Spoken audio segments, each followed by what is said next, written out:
Marcus Thompson had been staring at the same advertisement in the Denver Tribune for 3 weeks. Refined Eastern ladies seeking Western husbands, correspondence welcome. His calloused fingers traced the words as autumn wind rattled the shutters of his isolated ranch house. After sending his life savings and waiting 4 months for a bride who spoke perfect English in her letters, Marcus rode to Silverbrook Station, expecting to meet Sarah Elizabeth Morrison from Boston. Instead, stepping off the dusty train in a silk kimono with a bewildered expression, was a petite Korean woman clutching a crumpled piece of paper with his name written in broken English. Neither spoke the other's language, and Marcus had just discovered he'd been part of the most elaborate mix-up of his life. Before we jump back in, tell us where you're tuning in from, and if this story touches you, make sure you're subscribed because tomorrow I've saved something extra special for you. The morning sun cast long shadows across the Wyoming plains as Marcus Thompson guided his horse through the wooden gate of his ranch. The weathered sign reading Broken Arrow Ranch creaked in the gentle breeze, its paint peeling from years of harsh mountain winters and scorching summers. Marcus had built this place with his own hands 7 years ago, every fence post and barn beam a testament to his determination to carve out a life in the unforgiving wilderness. At 32, Marcus cut an imposing figure astride his chestnut mare. His broad shoulders filled out a faded blue work shirt, and his sun-weathered face bore the lines of a man who'd spent more time squinting at horizons than socializing in town. The thick brown beard he'd grown over the past 2 years served as much to keep his face warm during brutal winters as it did to hide the loneliness that had settled into the corners of his mouth. That the ranch sprawled across 800 acres of prime grazing land, dotted with over 200 head of cattle that Marcus had painstakingly built up from a modest starter herd. His nearest neighbor lived 12 miles east, and the town of Silverbrook was a full day's ride south through rocky mountain passes and dense pine forests. It was exactly the kind of isolation Marcus had craved when he'd first arrived in Wyoming territory, fleeing the crowded streets and bitter memories of St. Louis. But as the years passed, the silence that had once felt like freedom now pressed against him like a physical weight. The ranch house itself stood 2 stories tall, constructed from local timber and fitted with real glass windows that Marcus had hauled up from Denver at considerable expense. He'd built it larger than necessary, with 4 bedrooms upstairs and a spacious kitchen that could easily accommodate a family. At the time, he'd told himself it was an investment in the future, but now the empty rooms seemed to mock his solitary existence. Marcus had tried the usual approaches to finding companionship. During his monthly trips to Silverbrook for supplies, he'd attempted conversations with the few unmarried women in town. There was Rebecca Palmer, the schoolteacher, who possessed a sharp wit but made it clear she had no interest in ranch life. Margaret Wells ran the general store with her father and was pleasant enough, but their conversations never progressed beyond discussions of weather and cattle prices. The saloon girls were friendly but temporary, and Marcus harbored no illusions about building a lasting relationship in that environment. It was during one particularly lonely winter evening in February that Marcus first discovered the matrimonial advertisements in the Denver Tribune. A traveling merchant had left behind a stack of newspapers, and while leafing through them by lamplight, Marcus's attention was caught by a small section titled Correspondence Opportunities. Dozens of advertisements filled the columns, each representing someone seeking connection across the vast distances of the expanding nation. Refined Eastern ladies seeking Western husbands. Correspondence welcome. Ladies of good breeding and education desire to establish relationships with respectable gentlemen in the Western Territories. Serious inquiries only. Write to Morrison Matrimonial Services, Boston, Massachusetts. Marcus read the advertisement 3 times before setting down the paper. The idea of corresponding with an Eastern woman appealed to him more than he cared to admit. These would be educated women, presumably well-versed in the social graces his rough frontier existence lacked. They would bring culture and sophistication to his isolated world, transforming his empty house into a proper home. He spent 2 weeks crafting his first letter, laboring over each word by candlelight. Marcus had received a decent education before heading west, but expressing his feelings on paper proved more challenging than breaking wild horses or building fence lines. He described his ranch in careful detail, emphasizing its prosperity and potential for growth. He wrote about his daily routines, his plans for expanding the cattle operation, and his desire for a partner who could share in building something permanent and meaningful. The response arrived 6 weeks later, bearing elegant handwriting and the faint scent of rosewater. Sarah Elizabeth Morrison introduced herself as a 26-year-old woman from a respectable Boston family, educated in literature and music, seeking a new life in the West. Her letters painted pictures of afternoon tea parties and evening concerts, of libraries filled with leather-bound volumes and gardens where she grew prize-winning roses. Over the course of 4 months, Marcus and Sarah exchanged 17 letters. With each correspondence, Marcus felt his loneliness lifting like morning fog, burning off under the summer sun. Sarah wrote eloquently about her desire to escape the confining expectations of Eastern society, her fascination with the freedom and opportunity the West represented. She asked thoughtful questions about ranch life and expressed genuine enthusiasm for learning. Skills like cooking over a wood stove and tending chickens. Marcus found himself sharing details of his life he'd never spoken aloud. He wrote about watching sunrise paint the mountains in shades of gold and crimson, about the satisfaction of seeing newborn calves take their first wobbly steps, about winter evenings when the silence was so complete he could hear his own heartbeat. Sarah responded with equal openness, describing her frustration with the rigid social conventions that governed every aspect of a proper Boston lady's existence. As spring melted into summer, their correspondence took on an increasingly intimate tone. Sarah confessed that she'd never felt understood by the men of her acquaintance, who seemed interested only in her family's social standing rather than her thoughts and dreams. Marcus admitted that he'd begun to question whether his self-imposed isolation was truly the freedom he'd sought, or merely another form of prison. The proposal came naturally, growing out of their shared longing for authentic connection. Marcus suggested that Sarah visit Wyoming Territory to see if she could truly adapt to frontier life. If their meeting confirmed what their letters had revealed, they could marry and build a life together on the Broken Arrow Ranch. Sarah's acceptance arrived with unusual speed, her excitement practically radiating from the pages. Arrangements proved complicated but manageable. Morrison Matrimonial Services handled the logistics, requiring payment in advance to cover Sarah's travel expenses and their fee for successful placement. The amount represented nearly all of Marcus's liquid savings, money he'd been setting aside for ranch improvements. But he paid without hesitation. A woman of Sarah's obvious quality and education deserved proper treatment, and the investment seemed insignificant compared to the prospect of ending his years of solitude. Summer passed in a blur of preparation and anticipation. Marcus threw himself into improving the ranch house, installing new curtains in what would become Sarah's bedroom, purchasing a piano from a music store in Denver, and even attempting to plant a small garden where she might grow the roses she'd written about so fondly.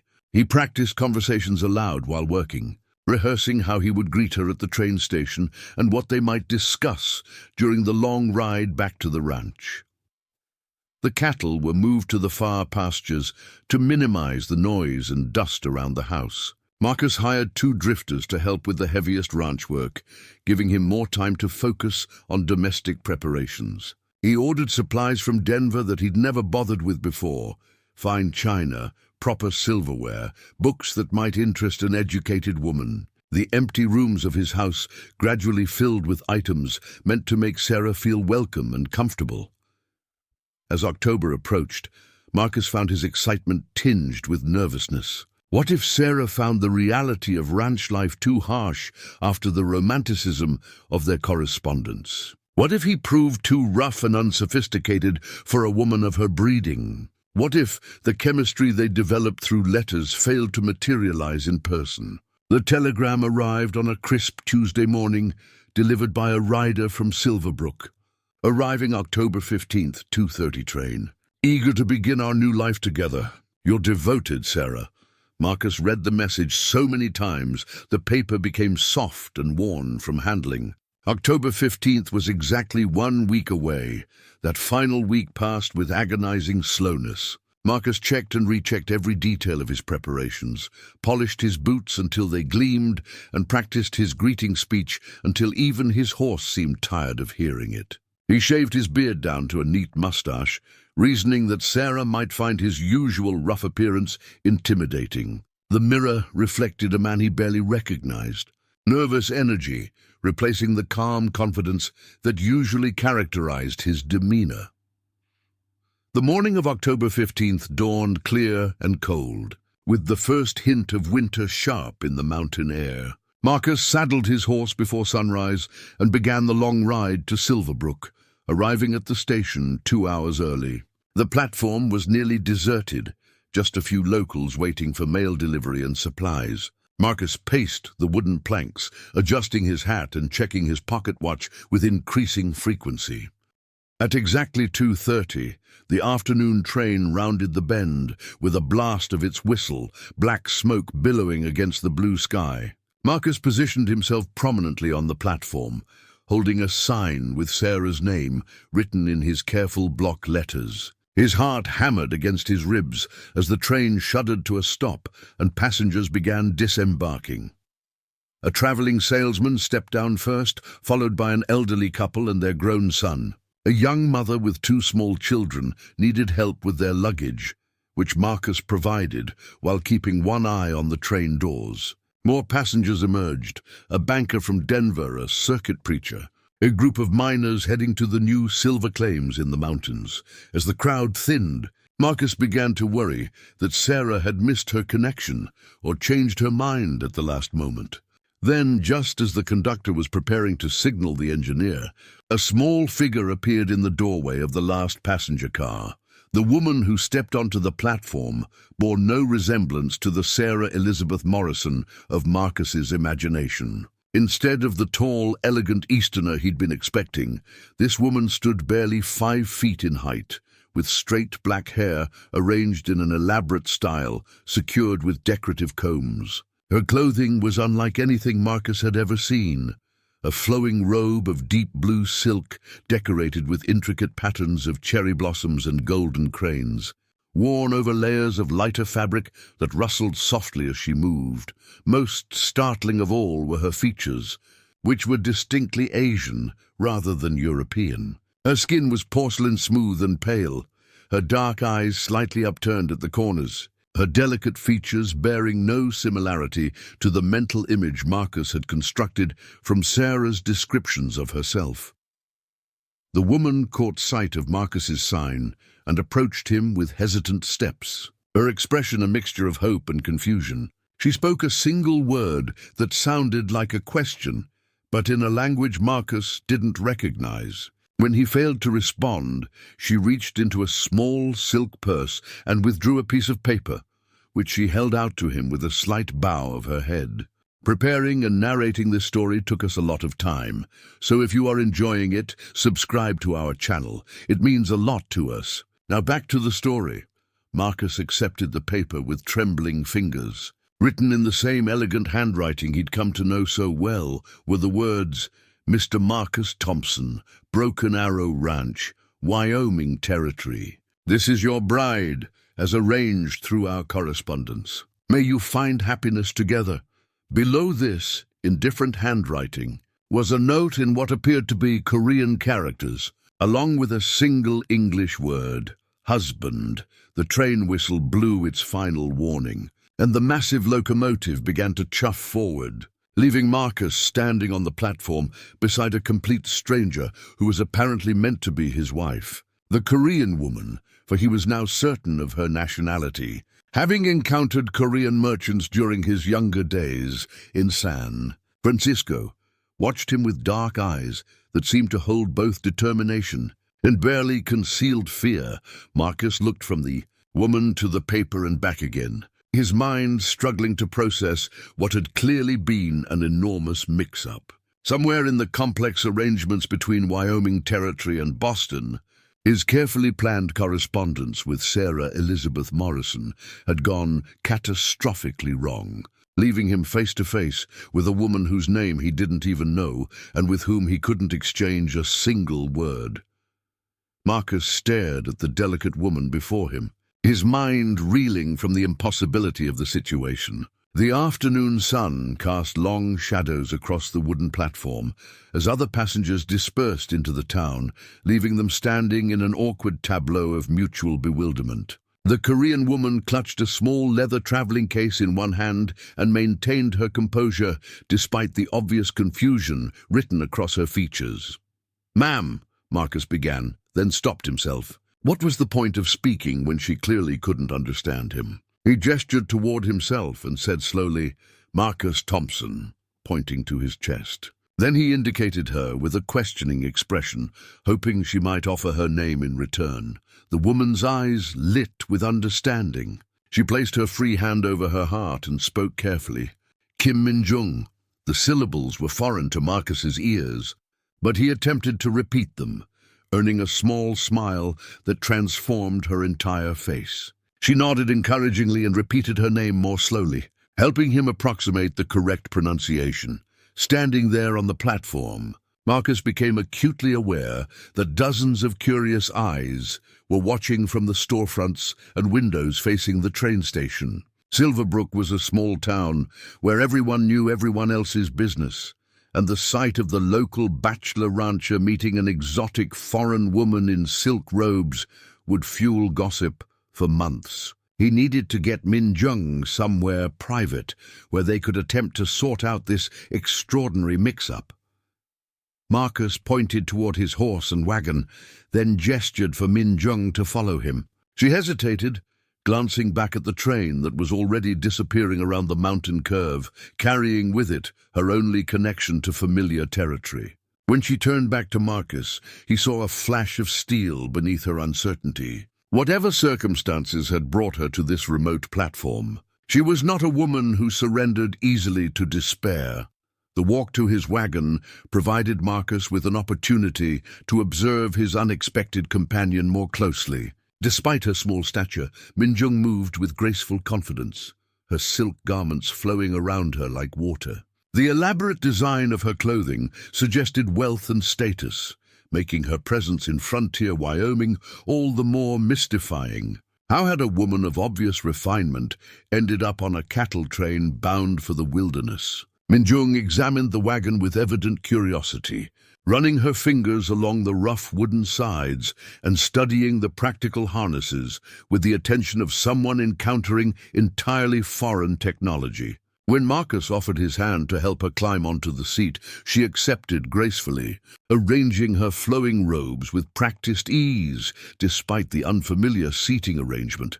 The ride back to Broken Arrow Ranch stretched ahead of them like a journey into the unknown. Marcus clicked his tongue to urge the horses forward, acutely conscious of the silent figure beside him. He'd imagined this moment countless times over the past months, envisioning animated conversations with Sarah about the landscape, the wildlife, and his plans for expanding the ranch. Instead, he found himself stealing glances at Min-jung's profile as she absorbed the vast emptiness of the Wyoming plains with wonder and perhaps a touch of apprehension. As they climbed into the foothills, Min-jung suddenly spoke in her native language, pointing toward a group of elk grazing in a distant meadow. Her tone was filled with excitement, and though Marcus couldn't understand her words, her delight was unmistakable. He pulled the wagon to a halt and handed her his field glasses, watching as she adjusted them with surprising skill and focused on the magnificent animals. "Elk," Marcus said, pointing toward the herd. Min-jung repeated the word carefully, then offered what he assumed was the Korean equivalent. For several minutes they sat in comfortable silence watching the elk graze, sharing a moment of appreciation for the natural beauty surrounding them despite their inability to communicate in words. The incident gave Marcus hope that perhaps this situation, however impossible, might not be entirely hopeless. Minjung clearly possessed intelligence and adaptability, qualities that would serve her well in frontier life, regardless of the language barrier. And there was something about her quiet dignity that commanded respect, even in these bewildering circumstances. As evening approached, they reached the final ridge before Broken Arrow Ranch came into view. Marcus had always felt pride in this moment, when his property spread out below like a testament to his hard work and determination.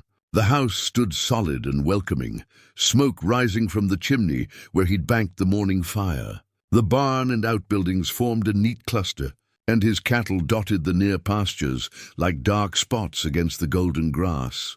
Minjung drew in a sharp breath when she saw the ranch, and Marcus turned to gauge her reaction. Her expression was unreadable, but she studied the scene below with the focused attention of someone making important calculations. When she noticed his scrutiny, she offered another small smile and nodded approvingly, though whether she was responding to the ranch itself or simply being polite remained unclear. The sun was setting behind the mountains when they finally pulled into the ranch yard. Marcus's hired hands, Jake Peterson and Billy Crawford, emerged from the barn where they'd been feeding the horses. Both men stopped short when they saw Minjung, their expressions cycling rapidly through surprise, confusion, and poorly concealed amusement. "Boss," Jake said slowly, his weathered face creasing into a grin. "I thought you said your lady friend was from Boston." Marcus climbed down from the wagon and moved around to help Minjung descend. "There's been some kind of mix-up," he said quietly. "I'll explain later. Right now I need you boys to see the horses and give us some privacy to sort things out." Billy, who had never been known for his tact, stared openly at Minjung's elaborate clothing. "She sure doesn't dress like any ranch woman I ever seen," he observed. "These clothes look like they cost more than we make in a year." "Billy," Marcus said sharply. "The horses!" Both men retreated toward the barn, but Marcus could hear them whispering animatedly as they led the team away. He knew that by tomorrow, every ranch hand within 50 miles would have heard some version of the story of Marcus Thompson's mysterious foreign bride. Minjung stood beside the wagon, taking in her surroundings with the same careful attention she'd shown throughout the journey. The ranch house loomed larger than anything she'd probably expected, its solid construction and neat appearance speaking to Marcus's prosperity and care. She walked slowly toward the front porch, her silk slippers making no sound on the hard-packed earth of the yard. Marcus hurried to open the front door, gesturing for her to enter first. The interior of the house, which he'd spent weeks preparing for Sarah's arrival, now seemed almost absurdly formal for the frontier setting. The new curtains, the carefully arranged furniture, the piano that dominated one corner of the main room, all of it represented his efforts to create a suitable environment for an educated Eastern woman. Minjung moved through the rooms like a curious cat, touching surfaces and examining objects with gentle fingers. She paused before the piano, pressing a few keys experimentally and producing a soft melody that seemed to transform the entire atmosphere of the house. When she noticed Marcus watching, she stepped back quickly, as if afraid she'd overstepped some boundary. The kitchen presented the first practical challenge of their coexistence. Marcus had stocked the pantry with foods he thought would appeal to Sarah's refined tastes, but he had no idea whether any of these items would be familiar to Minjung. He opened cupboards and pointed to various ingredients, watching her face for signs of recognition or confusion. Rice brought the first clear, positive response. Minjung's face brightened immediately when she saw the bag of grain, and she nodded enthusiastically while speaking rapidly in Korean. She examined the cooking implements with professional interest, lifting pots and testing the weight of knives with the confidence of someone well-versed in kitchen work. Marcus realized he was famished. The emotional upheaval of the day had made him forget about food entirely. He attempted to mime his hunger, pointing to his stomach and then toward the stove. Minjung understood immediately and began exploring the kitchen more systematically, familiarizing herself with the layout and available ingredients. What followed was the most unusual cooking collaboration of Marcus's life. Without shared language, they communicated through gestures, expressions, and the universal understanding that comes from working toward a common goal. Minjung took charge with quiet authority, directing Marcus to fetch water, stoke the fire, and prepare vegetables with hand signals that somehow conveyed her exact requirements. She transformed the simple ingredients into something entirely foreign, yet deeply satisfying. The rice was perfectly prepared, each grain distinct yet cohesive. Vegetables were cut with precision and cooked until they retained just enough crispness to provide textural contrast.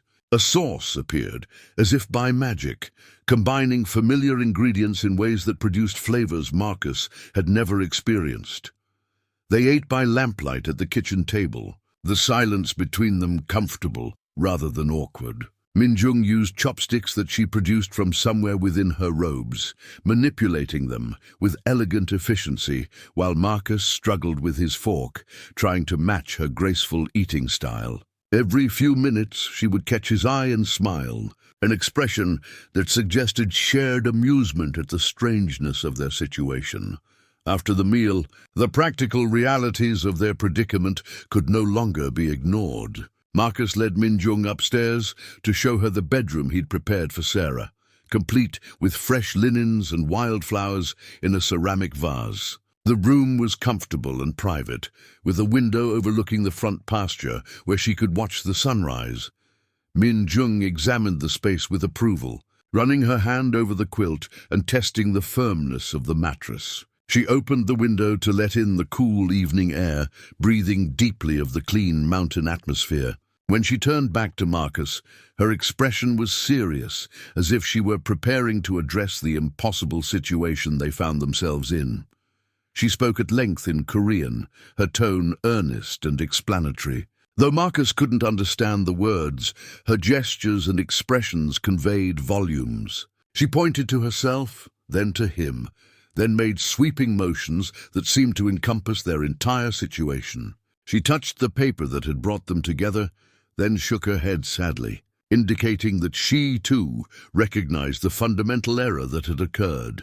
Marcus found himself responding in English, knowing she couldn't understand, but needing to voice his own confusion and concern. He told her about Sarah's letters, about his months of anticipation, about his complete bewilderment at finding her instead of the Boston woman he'd been expecting. Minjung listened intently, nodding at appropriate moments, as if she could follow his meaning through tone and context.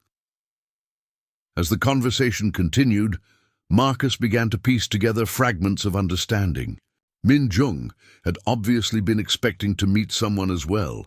Her presence on the train and her possession of his name and address couldn't be coincidental. Someone, somewhere, had orchestrated this elaborate mix-up, though their motivations remained completely mysterious.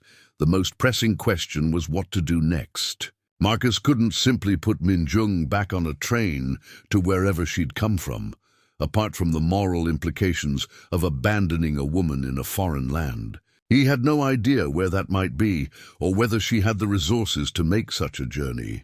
And despite the obvious complications, he found himself reluctant to send her away. There was something about her quiet strength and adaptability that intrigued him. Minjung seemed to be grappling with similar considerations. She moved to the window and stood looking out at the star-filled sky, her silhouette elegant against the darkness. When she spoke again, her voice was soft but determined. Though Marcus couldn't understand her words, her tone suggested resolution rather than despair. She turned back to him and bowed formally, a gesture that seemed to convey both gratitude and commitment. Whatever decision she'd reached during her contemplation at the window, she was prepared to face their uncertain future with dignity and courage. Marcus found himself bowing in return. though he felt clumsy and uncertain compared to her natural grace. As he prepared to leave her to settle in for the night, Minjung caught his sleeve gently and spoke a single word in carefully pronounced English. Tomorrow. It was a simple word, but it carried the weight of possibility and hope. Tomorrow they will begin the challenging process of building some form of communication and understanding. Tomorrow they would start to unravel the mystery of how they'd ended up together on his remote ranch. And tomorrow, perhaps, they would discover whether two people from completely different worlds could find common ground. In the vast emptiness of the Wyoming wilderness, dawn arrived with the crisp clarity that only mountain air could provide. Marcus woke earlier than usual, his internal clock disrupted by the extraordinary events of the previous day. For a moment, lying in his narrow bed, he wondered if the entire episode had been an elaborate dream. Then the sound of movement from the kitchen below confirmed that Minjung was very real and apparently an early riser.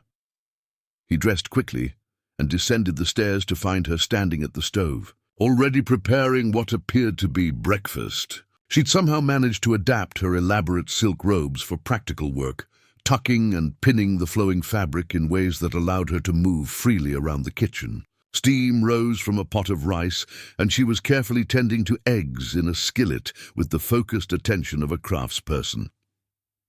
"Good morning," Marcus said softly, not wanting to startle her. Minjung turned and offered him a warm smile, responding with what was obviously the Korean equivalent. Her hair was arranged in a simpler style than the previous evening, practical yet elegant. With a few decorative combs still holding the arrangement in place, she gestured toward the table, where she'd set out plates and utensils with careful attention to presentation. Even this simple breakfast had been transformed into something special through her thoughtful preparation. The eggs were perfectly cooked, seasoned with herbs that Marcus didn't recognize, but that complemented the flavors beautifully. The rice was prepared differently than the previous evening, lighter and fluffier, demonstrating her versatility with even basic ingredients. As they ate, Marcus found himself studying Minjung more carefully in the morning light. Her features held a delicate strength that became more apparent as her initial nervousness faded. There was intelligence in her dark eyes, and the way she observed everything around her suggested someone accustomed to adapting to new situations with careful analysis rather than panic. After breakfast, Minjung surprised him by beginning to clear the table without being asked. She moved efficiently through the kitchen, washing dishes and tidying surfaces with the automatic precision of someone well-versed in domestic management. Marcus attempted to help, but she gently redirected his efforts with gestures that suggested he should attend to his usual ranch duties while she handled the household tasks.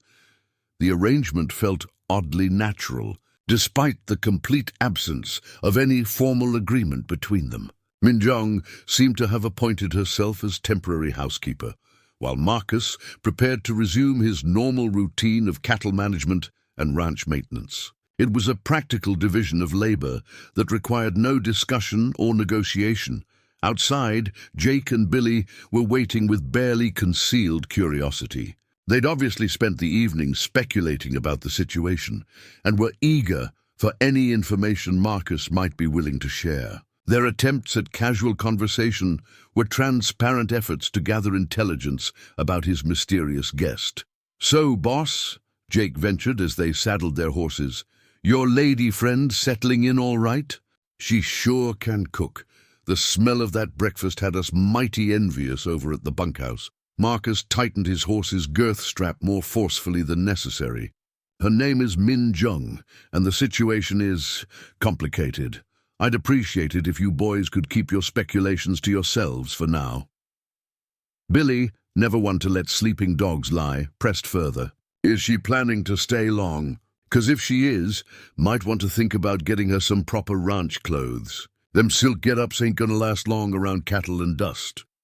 The comment struck Marcus as surprisingly practical. Minjung's beautiful robes were completely unsuited to frontier life, and if she was going to remain at the ranch for any extended period, she would need clothing appropriate to the environment. The problem was how to communicate this need and arrange for suitable garments without access to any women's shops or seamstresses. The morning's work took them to the eastern pastures, where a section of fence had been damaged by elk during their migration through the area. It was routine maintenance work that normally occupied only a small portion of Marcus's attention, but today he found himself frequently glancing back toward the ranch house, wondering what Minjung was doing and how she was adapting to her new surroundings. Around midday, Jake pointed toward the house and let out a low whistle. "Well, I'll be damned," he said. "Look at that." Marcus followed his gaze and saw Minjung in the ranch yard, hanging laundry on the line he'd strung between two posts near the kitchen door. She'd somehow managed to wash what appeared to be every piece of fabric in the house, from his work shirts to the curtains she'd taken down from the windows. The sight of her moving efficiently around the domestic tasks created an unexpectedly domestic scene that made the ranch feel more like a home than it had in years. More surprising still was her clothing. She'd abandoned her silk robes in favor of a practical arrangement she'd apparently improvised from available materials. It looked like she'd taken apart and recombined various garments to create something more suitable for physical work while maintaining her natural elegance. The result was both functional and distinctly foreign, a unique fusion of Eastern and Western sensibilities. "She's a worker, that one," Billy observed with genuine admiration. "Ain't afraid to get her hands dirty, neither." Marcus felt a surge of unexpected pride. Whatever circumstances had brought Minjung to his ranch, she was clearly not helpless or dependent. She was taking initiative to establish her place in the household without waiting for direction or permission. It was exactly the kind of self-reliance that frontier life demanded. When they returned to the house for the midday meal, they found the interior transformed. Minjung had not only cleaned and organized every visible surface, but had also rearranged furniture and decorations in ways that somehow made the rooms feel both more spacious and more welcoming. The piano, which had always seemed awkwardly placed, now occupied a position where it could be seen from multiple rooms, while not dominating any single space. The meal she'd prepared was another revelation. Using ingredients from Marcus's well-stocked pantry, she'd created dishes that were simultaneously exotic and comforting. A soup that combined familiar vegetables with unfamiliar spices warmed them from the cool mountain air. While bread she'd somehow managed to bake in his temperamental oven was perfectly textured and subtly flavored. During the meal, Minjung produced a small notebook and pencil from somewhere within her modified clothing. She began sketching simple pictures and pointing to objects around the room, then writing what Marcus assumed were the Korean words beneath each drawing. When she handed him the pencil, he understood that she wanted him to write the English equivalents.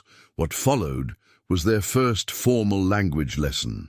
Minjung proved to be an excellent teacher, patient and encouraging, as Marcus struggled with Korean pronunciation while she grappled with English vowel sounds. Her learning method was systematic and clever, focusing on practical vocabulary that would be immediately useful in their daily interactions. Within an hour, they had established basic communication about household items, food, and simple actions. Marcus found himself impressed by Minjung's linguistic aptitude. She seemed to grasp grammatical patterns quickly and had an excellent memory for new vocabulary. Her pronunciation of English words, while accented, was clear and increasingly confident. The afternoon brought an unexpected visitor. Pastor David Henley from the Silverbrook Church arrived on horseback, ostensibly to welcome Marcus's new bride, but obviously driven by curiosity about the exotic woman who had caused such a stir in town. The pastor was a well-meaning man in his 50s, but his attempts at subtle investigation were about as subtle as a charging bull. "Brother Thompson," he said heartily, dismounting near the front porch, "I heard the wonderful news about your marriage. and wanted to offer my congratulations personally. Marcus found himself in the awkward position of correcting assumptions without revealing the full extent of the confusion. Pastor Henley, I appreciate your visit, but there seems to be some misunderstanding. Minjung and I are not married. The pastor's eyebrows rose significantly. Oh, well, perhaps I could speak with the young lady about her spiritual needs. I noticed she has a distinctly foreign appearance, and I wanted to ensure she's receiving proper Christian guidance. Minjung chose that moment to appear from the kitchen, carrying a tray with coffee and what appeared to be small cakes she'd managed to prepare from basic ingredients. Her gracious hospitality and obvious refinement made a strong impression on Pastor Henley. Though his confusion about her presence was clearly intensifying, the conversation that followed was a masterpiece of diplomatic misdirection. Marcus managed to convey that Minjung was a house guest whose presence was temporary while she sorted out travel arrangements without revealing the true extent of their predicament. Minjung, despite understanding little English, seemed to grasp the social dynamics involved and responded to the pastor's questions with polite nods and gracious gestures. Pastor Henley's attempts to assess Minjung's religious background were frustrated by the language barrier, but he seemed favorably impressed by her demeanor and obvious intelligence. When she served the refreshments with elegant ceremony, his initial suspicions appeared to give way to grudging respect. She seems like a fine woman, he admitted to Marcus as they stood on the porch after the visit, though I do hope you'll encourage her to attend services once her English improves. The community would benefit from her obvious refinement and work ethic. After the pastor departed, Marcus realized that Minjung had successfully navigated her first encounter with local society without creating scandal or controversy. Her natural dignity and gracious behavior had disarmed potential criticism, at least temporarily. It was a social skill that would serve her well if she remained in the area for any extended period. The evening brought another breakthrough in their communication efforts. Minjung discovered Marcus's small collection of books and spent considerable time examining them with obvious pleasure. When she found a volume of poetry, her face lit up with recognition, and she began reciting what sounded like a Korean translation of a poem Marcus recognized. The realization that they shared literary interests opened up new avenues of connection. Minjung's education was clearly extensive, encompassing not just practical skills, but also cultural refinement. She could read and write in her own language, was familiar with poetry and music, and possessed the kind of broad knowledge that suggested a privileged background. As they worked together on language lessons by lamplight, Marcus found himself increasingly curious about Minjung's history. How had a woman of obvious education and refinement ended up on a cattle train bound for frontier Wyoming? What circumstances had led to her involvement in whatever matrimonial scheme had gone so disastrously wrong? Minjung seemed equally curious about his background. Through their limited shared vocabulary and creative use of gestures, she managed to ask about his family, his reasons for choosing ranch life, and his plans for the future. Her questions revealed a sharp intelligence and genuine interest in understanding the man who had become her unlikely host. The evening concluded with Minjung teaching Marcus a simple Korean song, her clear voice filling the ranch house with melodies that spoke of distant mountains and flowing rivers. Though he couldn't understand the words, the beauty of the music and the intimacy of sharing it created a moment of connection that transcended language barriers. As they prepared to retire for the evening, Marcus realized that the impossible situation he'd awakened to that morning was beginning to feel less like a crisis and more like an opportunity.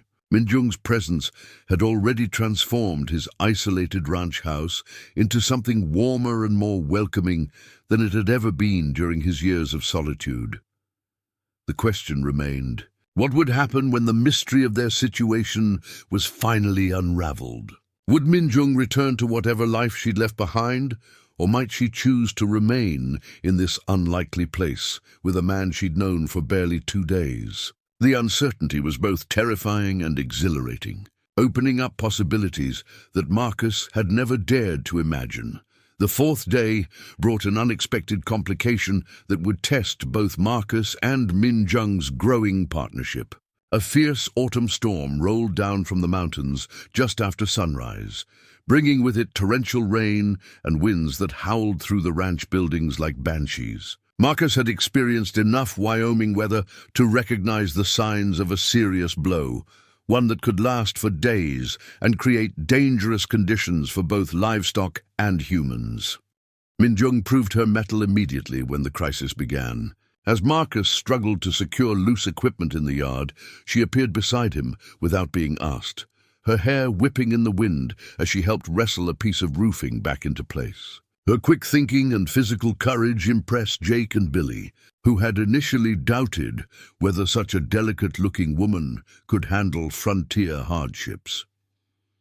The storm's intensity forced them to bring several dozen head of cattle into the protected valley near the barn, a complex operation that required precise coordination between riders. Min Jung watched from the kitchen window as Marcus and his men worked in driving rain to guide the frightened animals to safety. When they finally returned to the house soaked and exhausted, they found hot coffee waiting along with towels and dry clothes she'd somehow located in the depths of Marcus's storage chests.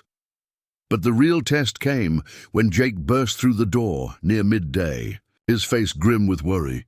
"Boss, we got in trouble," he announced. "That new heifer, the one with the white blaze? She's gone into labor, but something's wrong. The calf's positioned badly, and she's been struggling for hours. We're going to lose them both if we don't do something quick."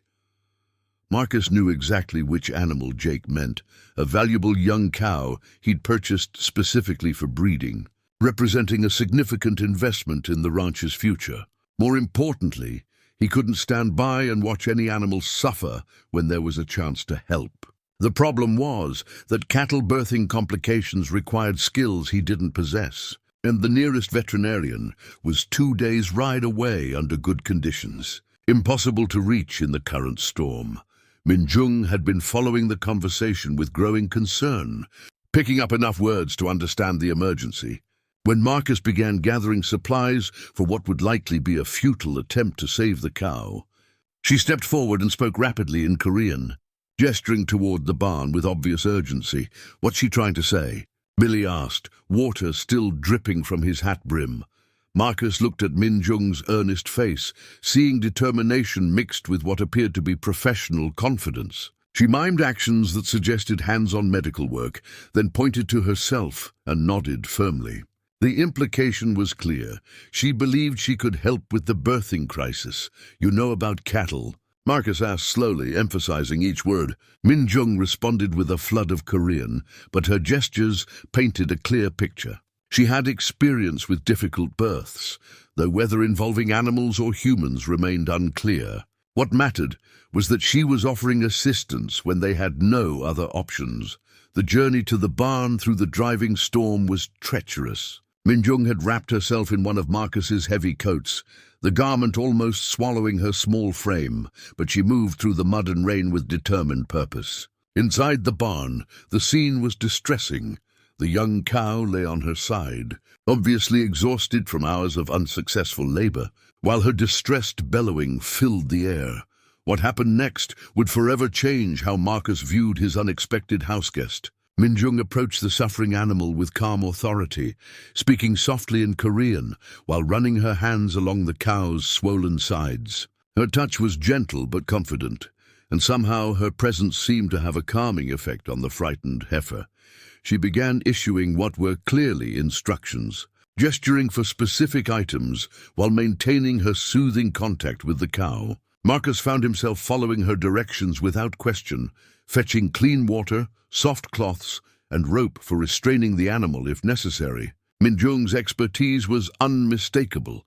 She knew exactly what she was doing. The procedure that followed was both fascinating and nerve-wracking. Min Jung carefully examined the cow's condition, then began the delicate process of repositioning the calf internally. Her movements were precise and purposeful, guided by knowledge that clearly came from extensive experience. She worked with the patience of someone who understood that rushing could be fatal for both mother and baby. For over an hour, she labored in the dim barn while the storm raged outside.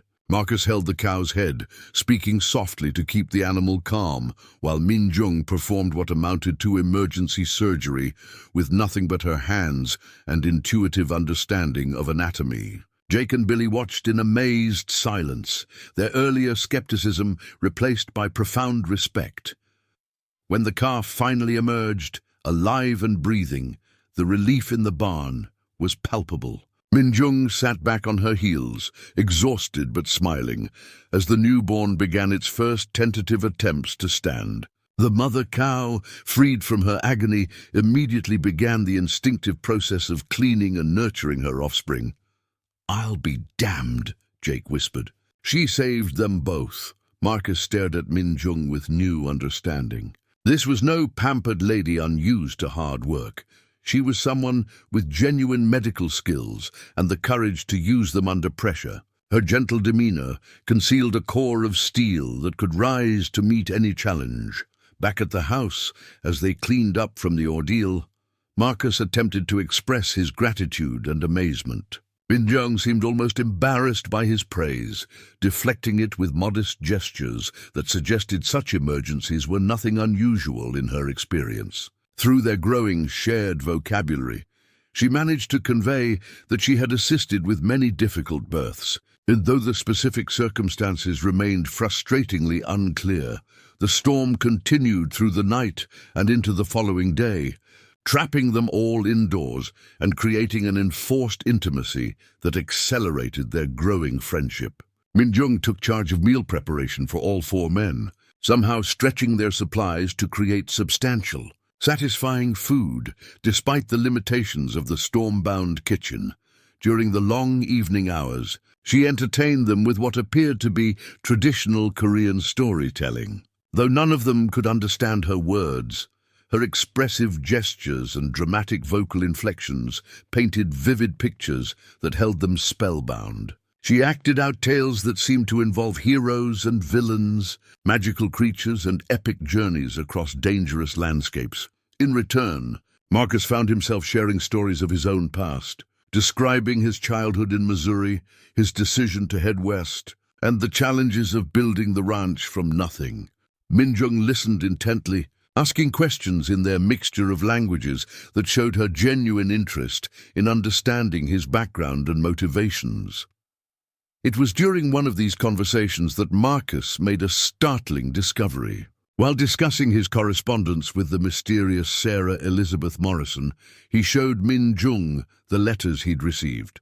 Her reaction was immediate and dramatic. She recognized the handwriting. Speaking rapidly in Korean while examining the papers, she seemed to be confirming suspicions that had been growing in her mind from her own small traveling case. Min Jung produced a set of letters written in the same elegant script. Though the text was in Korean, the handwriting was unmistakably identical to Sarah's correspondence. Someone had been writing to both of them, presumably orchestrating this entire impossible situation. The revelation added a new dimension to their predicament. This wasn't a simple clerical error or mistaken delivery. It was a deliberate scheme involving forged correspondence and elaborate deception. But what was the motive? Who would go to such lengths to bring together a Wyoming rancher and a Korean woman, and why? Marcus studied the letters with growing anger. Someone had taken advantage of his loneliness and desire for companionship, using his own honest words against him in service of some unknown agenda. The months of anticipation, the careful preparation, the emotional investment, all of it had been built on lies. Min Jung seemed to be experiencing similar emotions. Her normally composed demeanor cracked slightly as she examined the evidence of their shared deception. Through gestures and their limited shared vocabulary, she managed to convey that she, too, had been corresponding with someone she believed to be a potential husband, someone who had represented himself very differently than the reality of Marcus Thompson. Yet as they sat together in the lamplight, Surrounded by evidence of the elaborate hoax that had brought them together, Marcus realized that his anger was tempered by an unexpected emotion: gratitude. Whatever the deceiver's motives, their scheme had introduced him to a remarkable woman whose strength, intelligence, and courage had already enriched his life in ways he hadn't anticipated. The storm began to subside on the second evening, and with it came the knowledge that their enforced isolation was ending. Soon, normal routines would resume, and with them the pressing question of what would happen next. The mystery of their situation demanded investigation, but that would require leaving the ranch and possibly separating while they sought answers. Min Jung seemed to be wrestling with similar thoughts. As she prepared for bed that evening, she paused at the kitchen window, looking out at the clearing sky with an expression that mixed determination with uncertainty. When she noticed Marcus watching, she spoke softly in Korean, her tone suggesting important decisions were weighing on her mind. "Tomorrow," she said in English, using one of the first words she'd learned, but this time the simple word carried implications that went far beyond their daily routine. Tomorrow would bring choices that could determine whether their unlikely partnership would continue or end. Marcus lay awake that night, listening to the last of the storm winds dying away and thinking about the extraordinary turn his life had taken. 4 days ago, he'd been a lonely rancher expecting to meet his mail-order bride. Now he was harboring a mysterious foreign woman who'd proven herself more capable and interesting than anyone he'd ever encountered. The deception that had brought them together was inexcusable, but the result was becoming increasingly precious to him. Min Jung had transformed his isolated existence into something richer and more meaningful than he'd thought possible. The question was whether she felt the same way, or whether her own plans and obligations would call her away from the remote ranch that was beginning to feel like home to both of them. The morning after the storm brought crystalline air and a landscape transformed by nature's violence. Broken tree branches littered the ranch yard, and several sections of fencing would need immediate repair. But the dramatic weather had also cleared away weeks of accumulated dust and left everything gleaming under the autumn sun. More importantly, the main road to Silverbrook was now passable, opening up possibilities that had been impossible during their storm-enforced isolation. Marcus found Min Jung in the kitchen before dawn, but this morning she wasn't preparing breakfast. Instead, she sat at the table with both sets of forged letters spread before her, studying them with the focused intensity of a detective examining evidence. Her small notebook lay open beside her, filled with Korean characters that appeared to be notes or observations about the mysterious correspondence. "You're thinking the same thing I am," Marcus said, settling into the chair across from her. Min Jung looked up and nodded gravely, then pointed to specific elements in the letters that had caught her attention. Even without sharing language fluency, they could both see the patterns that suggested careful planning, rather than coincidental error. Through their expanding shared vocabulary and creative use of gestures, Min Jung managed to convey that her letters had contained information about Marcus that could only have come from someone with intimate knowledge of his circumstances. Details about the ranch, his cattle operation, even his personality traits had been woven into the correspondence in ways that made her believe she was writing to the man she would eventually meet. Marcus experienced a chill of recognition. His own letters from Sarah Elizabeth Morrison had contained similarly accurate information about Min Jung, though disguised as descriptions of Boston society and family background. Someone had been conducting surveillance on both of them, gathering personal details to make their fraudulent correspondence convincing. The implications were disturbing. This wasn't a simple con game aimed at extracting money, though Marcus had certainly paid substantial fees to the matrimonial service. The elaborate deception suggested a more complex motive, one that required significant time, resources, and planning to execute. But what could anyone possibly gain by bringing together a Wyoming rancher and a Korean woman? Their morning contemplation was interrupted by the arrival of an unexpected visitor. A well-dressed stranger on horseback approached the ranch house, his expensive clothing and confident bearing marking him as someone unaccustomed to frontier conditions. Marcus stepped onto the porch to greet him, immediately alert to potential complications. "Mr. Thompson," the man called out in a refined Eastern accent. "My name is Charles Whitmore, and I represent Morrison Matrimonial Services. I understand there may have been some confusion regarding your recent bride arrangement." Marcus felt his blood pressure spike. Here, finally, was someone connected to the mysterious organization that had orchestrated their situation. "Mr. Whitmore," he replied carefully, "I'd say confusion is putting it mildly. Perhaps you'd better come inside and explain exactly what's been going on." Whitmore dismounted and approached the porch with the easy confidence of someone accustomed to dealing with difficult situations. He was a man in his 40s, impeccably groomed despite the long ride from town, with sharp eyes that seemed to catalogue every detail of his surroundings. When Min Jung appeared in the doorway, his expression shifted to one of satisfaction rather than surprise. "Ah, Miss Kim," he said, bowing slightly in what appeared to be a practiced gesture. "I trust you've been well cared for during this transitional period." The fact that he knew Min Jung's name and that she recognized him confirmed Marcus's suspicions that this meeting was far from coincidental. Min Jung's reaction was immediate and intense. She spoke rapidly in Korean, her tone mixing anger with what sounded like accusation. Whitmore responded in the same language, his fluency obvious despite his American appearance. "Perhaps," Marcus interrupted coldly, "you could explain to me what's going on here." In English, Whitmore's smile was practiced and entirely unconvincing. "Of course, Mr. Thompson, please, shall we sit down? This is rather a complex situation, and I believe you'll find the explanation quite fascinating."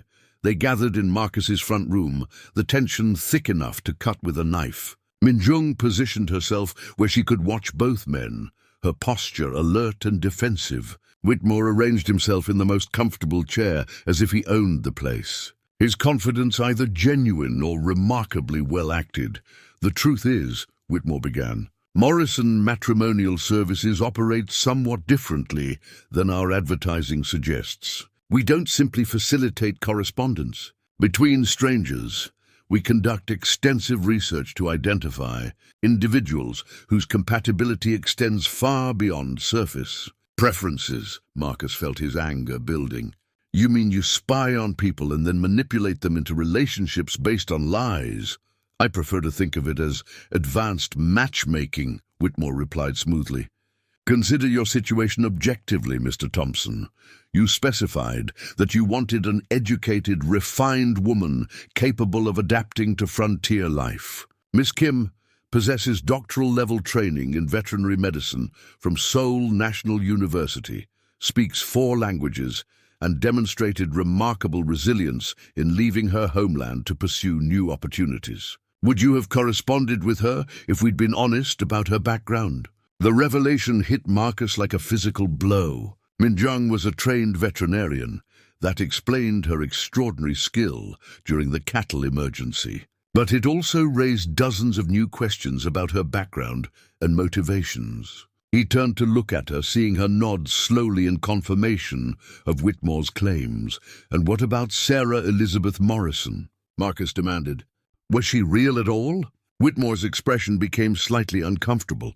"Miss Morrison was a composite character, based on our analysis of your stated preferences. Her letters were crafted by our correspondence specialists using biographical details from several sources. The intention was to establish emotional connection before introducing you to someone we believed would be genuinely compatible." "You're talking about fraud," Marcus said flatly. "You took my money under false pretenses and manipulated both of us into a situation neither of us chose." "Did we?" Whitmore challenged. "Look around you, Mr. Thompson. Has Miss Kim's presence here been detrimental to your life? Have you been harmed by discovering that she possesses skills and qualities that exceed your original expectations?" Min Jung spoke sharply in Korean, and Whitmore responded in the same language. Their exchange was heated, with Min Jung clearly expressing anger and Whitmore attempting to justify his organization's actions. Marcus caught enough familiar words to understand that money was part of the discussion, along with what sounded like references to family and obligation.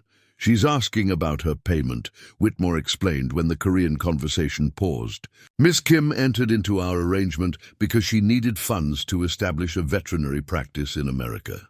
Her family opposed her decision to leave Korea, and she had limited resources for making the transition independently." Another piece of the puzzle fell into place. Min Jung hadn't been seeking a husband for romantic reasons.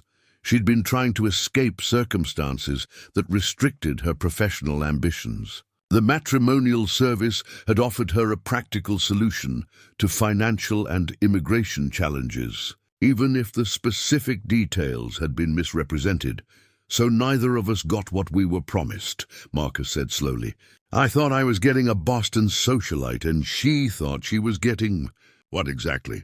Whitmore consulted a leather portfolio he'd been carrying. According to her file, Miss Kim was told she would be matched with a successful American businessman seeking an educated wife who could assist with his commercial enterprises. The veterinary aspects of ranch management were emphasized as particularly relevant to her skills.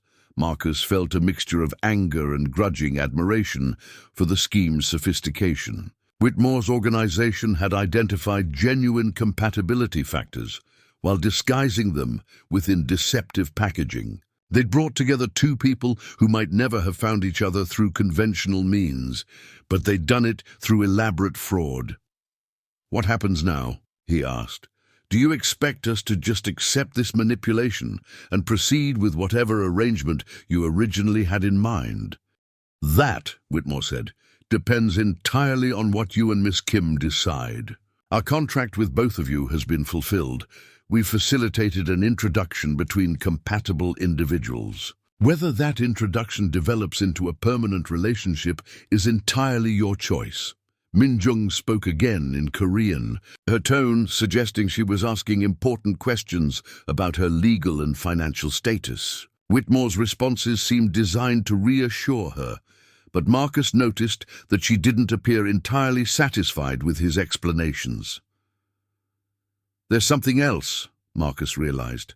"This whole operation is too elaborate and expensive for a simple matchmaking service. What's your real business?" Whitmore's practiced smile faltered slightly. "Morrison Matrimonial Services represents certain interests that benefit from strategic placement of qualified individuals in developing regions. Miss Kim's veterinary expertise makes her valuable for improving livestock management practices in areas where such knowledge is scarce." The truth hit Marcus like a thunderbolt. This wasn't about romance or even individual happiness. It was about economic development. Someone was using matrimonial services as a cover for placing skilled professionals in frontier communities where their expertise could advance specific commercial interests. "You're trafficking in people," he said quietly, "using marriage as a way to move specialists to locations where they can benefit your clients' investments." "That's an unnecessarily harsh characterization," Whitmore protested. "We provide opportunities for skilled individuals to apply their talents in environments where they can make meaningful contributions while improving their own circumstances." Min Jung had been following the conversation with growing understanding, her English comprehension improving rapidly under the pressure of the situation. When she grasped the full implications of what was being discussed, her reaction was immediate and forceful. She stood abruptly and began speaking rapidly in Korean, her anger unmistakable. Whitmore attempted to calm her with soothing responses, but Min Jung was having none of it. She pointed toward the door and issued what was clearly a demand for him to leave. When he hesitated, she switched to English, her pronunciation careful, but her meaning crystal clear. "Go away," she said firmly. "I don't want your help, not wanting your money. Go away now." Marcus felt a surge of pride in her courage and independence. Despite being in a foreign country with limited language skills and no obvious alternatives, Min Jung was rejecting the safety net that Whitmore's organization represented. She was choosing uncertainty over manipulation, even if it meant facing an unknown future without support. Whitmore seemed genuinely surprised by her rejection. "Miss Kim, please consider your position carefully.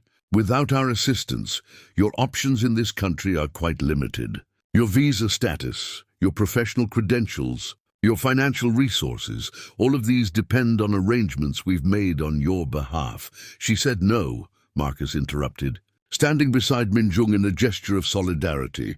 "I think it's time for you to leave my property." The confrontation might have escalated, but it was interrupted by the sound of approaching horses. Jake and Billy were returning from their morning work, and their presence reminded Whitmore that he was outnumbered and far from any source of assistance. He gathered his papers with obvious reluctance. "This conversation isn't over," he warned. "Both of you are making decisions based on incomplete information. When you realize the full implications of rejecting our support, you'll find that your options are more limited than you imagine." After Whitmore's departure, Marcus and Min Jung stood together on the porch, watching his figure disappear down the mountain road. The confrontation had clarified their situation, while simultaneously making it more complicated. They now understood how they'd been brought together, but they also faced the challenge of determining their future without the deceptive safety net they'd unknowingly been depending on. The silence following Whitmore's departure felt heavier than the mountain air itself. Marcus and Min Jung remained on the porch long after the dust from his horse had settled, both grappling with the magnitude of what they'd learned. The comfortable routine they'd established over the past week now seemed fragile, built as it was on a foundation of deception that had just been stripped away. Min Jung was the first to break the spell. She turned to Marcus with an expression that mixed determination with vulnerability, then spoke carefully in English. "I need to tell you the truth, all truth." Her pronunciation was improving daily, but the effort required to express complex thoughts in her second language was evident in the deliberate pace of her words. They returned to the kitchen table where the forged letters still lay scattered like evidence of a crime. Min Jung opened her small traveling case and withdrew items Marcus hadn't seen before. Official-looking documents with elaborate seals, photographs of people who were clearly her family, and what appeared to be certificates or diplomas written in Korean script. "My father," she began, pointing to a formal photograph of a stern-looking man in traditional Korean dress. "Very angry when I want to study animal medicine. Says women should not do men's work. But my grandfather," she indicated another photograph showing an elderly man with kind eyes.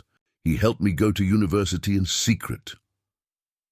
Through a combination of careful English and expressive gestures, Min Jung began to tell her real story. She had indeed earned a doctorate in veterinary medicine, but her achievement had created a scandal within her traditional family. Her father had arranged a marriage to a wealthy merchant who expected her to abandon her education and focus on producing male heirs. "I ran away," she said simply. "Take the money my grandfather left me when he died, and find Morrison's service in Seoul. They say they help educated women find new life in America with men who appreciate learning." Marcus felt anger building again, not at Min Jung, but at the predators who had exploited her desperation. She had risked everything, family, security, homeland, to pursue her professional dreams, only to be caught in a web of deception that was far more complex than either of them had initially realized.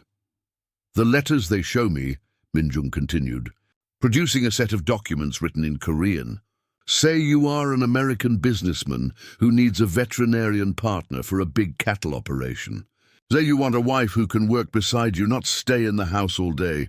The irony was not lost on Marcus. In their efforts to manipulate both parties, Whitmore's organization had actually identified a genuine compatibility that might never have emerged through honest correspondence. Marcus did need veterinary expertise for his expanding ranch, and Min Jung did want a partnership that would allow her to practice her profession. "What about your visa?" Marcus asked, remembering Whitmore's threats about her legal status. "Are you here legally?" Min Jung's expression darkened. She showed him another document, this one bearing official American stamps and signatures. "Morrison Service arranges everything. But now I think maybe it's not real. Maybe when I say no to them, they make trouble for me with the government." The full scope of their predicament was becoming clear. Min Jung wasn't just financially dependent on the matrimonial service. Her very presence in the country might be tied to arrangements that could be revoked if she refused to cooperate with their plans. Whitmore had been subtle about his threats, but the implications were unmistakable. Marcus studied the documents, wishing he had more knowledge of immigration law. The papers looked official, but then again, the fraudulent letters had also seemed authentic. How far did Morrison's influence extend, and what resources did they have for punishing those who refused to cooperate? Their discussion was interrupted by Jake, who appeared in the kitchen doorway with news that would complicate their situation even further. "Boss, we got a company coming up the road. Looks like a whole delegation of folks from town." Through the window, Marcus could see a small procession of riders approaching the ranch. Pastor Henley was in the lead, accompanied by Mayor William Garrison, Doc Matthews, the town physician, and several other prominent Silverbrook citizens. Their formal arrangement suggested this was an official visit rather than a social call.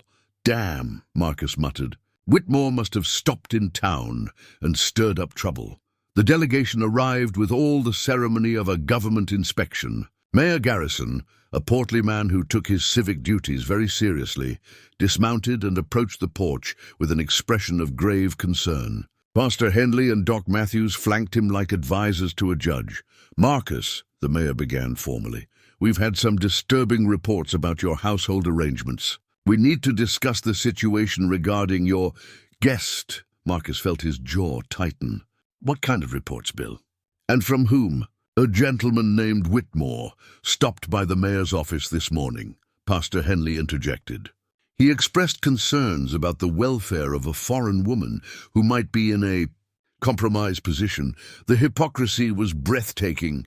The same organization that had trafficked Min Jung across the Pacific was now positioning itself as concerned for her welfare when she refused to comply with their plans. Marcus struggled to control his temper as he invited the delegation inside. Min Jung appeared in the parlor, wearing her most formal attire. She had somehow managed to restore one of her silk robes to its original elegance. Her bearing was dignified and composed, showing no trace of the vulnerability she'd revealed during their private conversation. She greeted the visitors with gracious bows and offered refreshments with the practiced hospitality of someone well-versed in receiving important guests. Doc Matthews, who had been silent during the initial confrontation, stepped forward with professional interest. "Miss Kim, I understand you have medical training. I'd be very interested to hear about your qualifications." What followed was an impromptu examination that showcased Min Jung's extensive knowledge. Despite the language barrier, she was able to communicate complex medical concepts through diagrams and demonstrations that impressed even the skeptical physician. When Doc Matthews tested her knowledge of anatomy and disease treatment, her responses revealed an education that surpassed his own in several areas. "Remarkable," the doctor admitted to Mayor Garrison. "Her understanding of veterinary medicine is extraordinary. We could certainly use someone with her skills in our community." Pastor Henley was less easily convinced. "Be that as it may, we must consider the moral implications of this arrangement. An unmarried woman living in the household of a bachelor, regardless of her qualifications. What exactly are you suggesting, Pastor?" Marcus interrupted. "Because if you're implying anything improper about Miss Kim's conduct, you're going to find yourself dealing with more than moral concerns." The tension in the room was palpable. Mayor Garrison attempted to mediate, but the fundamental conflict was clear. The town's leaders were caught between genuine admiration for Min Jung's abilities and social conventions that made her presence at the ranch problematic without formal marriage. Min Jung, who had been listening carefully to the conversation, surprised everyone by speaking up in clear, measured English. "I understand your concern," she said, addressing the pastor directly. "In my country also, unmarried women cannot live in a man's house without family permission. But I am not unmarried by choice. I'm alone, because I choose education over the traditional marriage my father arranged." Her dignity and directness had a profound effect on the assembled men. Here was someone who had sacrificed security for principle, much as many of their own ancestors had done in seeking new lives on the frontier. The parallel was not lost on Pastor Henley, whose own family had fled religious persecution in Europe. "What are your intentions now?" Mayor Garrison asked. "Mr. Whitmore indicated that you might be seeking to establish permanent residence in our area." Marcus and Min Jung exchanged glances. They hadn't had time to discuss their future plans in detail, but the pressure from both the community and Morrison's organization was forcing decisions that couldn't be delayed indefinitely. "That depends," Marcus said carefully, "on whether the community would welcome someone of Miss Kim's qualifications. We have a severe shortage of veterinary services in this region, and her expertise could benefit every rancher within 100 miles. Doc Matthews nodded enthusiastically. "I've been saying for years that we need qualified animal care. Most of our livestock losses are preventable with proper medical attention." The conversation continued for another hour, with the visitors gradually warming to the idea of Min Jung's permanent presence in the community.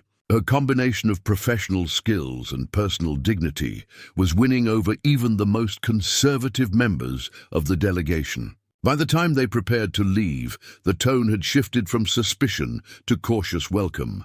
Pastor Henley lingered after the others had departed, his expression thoughtful. "Miss Kim," he said gently, "if you're serious about remaining in our community, you'll need to consider the social expectations that govern our society. While your skills are valuable, your status as an unmarried woman will continue to create complications."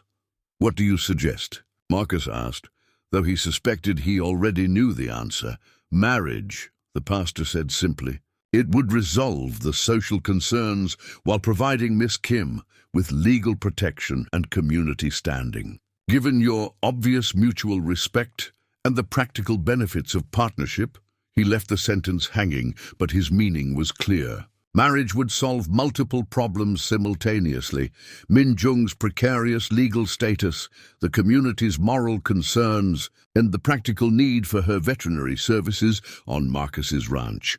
After the pastor left, Marcus and Min Jung found themselves once again alone with decisions that would determine their future. The conversation with the town delegation had clarified their options while highlighting the constraints they faced. Min Jung's professional skills were genuinely valued, but her social position remained precarious without formal marriage. "What do you think?" Marcus asked as they stood together in the gathering dusk. "About what Pastor Henley suggested?" Min Jung was quiet for a long moment, studying the mountains that surrounded their valley. When she spoke, her voice was thoughtful but firm. "In Korea, I have no choice about marriage. Father decides everything. Here, for the first time, I can choose my own path." She turned to face him directly, her dark eyes serious but without fear. "You are a good man, Marcus Thompson. You treat me with respect, give me a safe place when I have nowhere to go. If I stay here, marry you, it would be my choice, not because someone forced me." Marcus felt his heart racing. The proposal that had seemed like a practical solution to external pressures was becoming something much more personal and significant. "And is that what you want? To stay here? To marry me?" Min Jung smiled, the expression transforming her entire face with warmth and possibility. "Yes," she said simply, "if you want the same thing." As the first stars appeared in the clear mountain sky, Marcus realized that the elaborate deception that had brought them together had ultimately led to something genuine and precious. Whatever challenges lay ahead, from Morrison's organization, from immigration authorities, from the demands of building a life together, they would face them as partners who had chosen each other freely. The lonely rancher and the determined veterinarian had found something neither had been looking for: a partnership based on mutual respect, shared values, and the courage to build a future together on their own terms.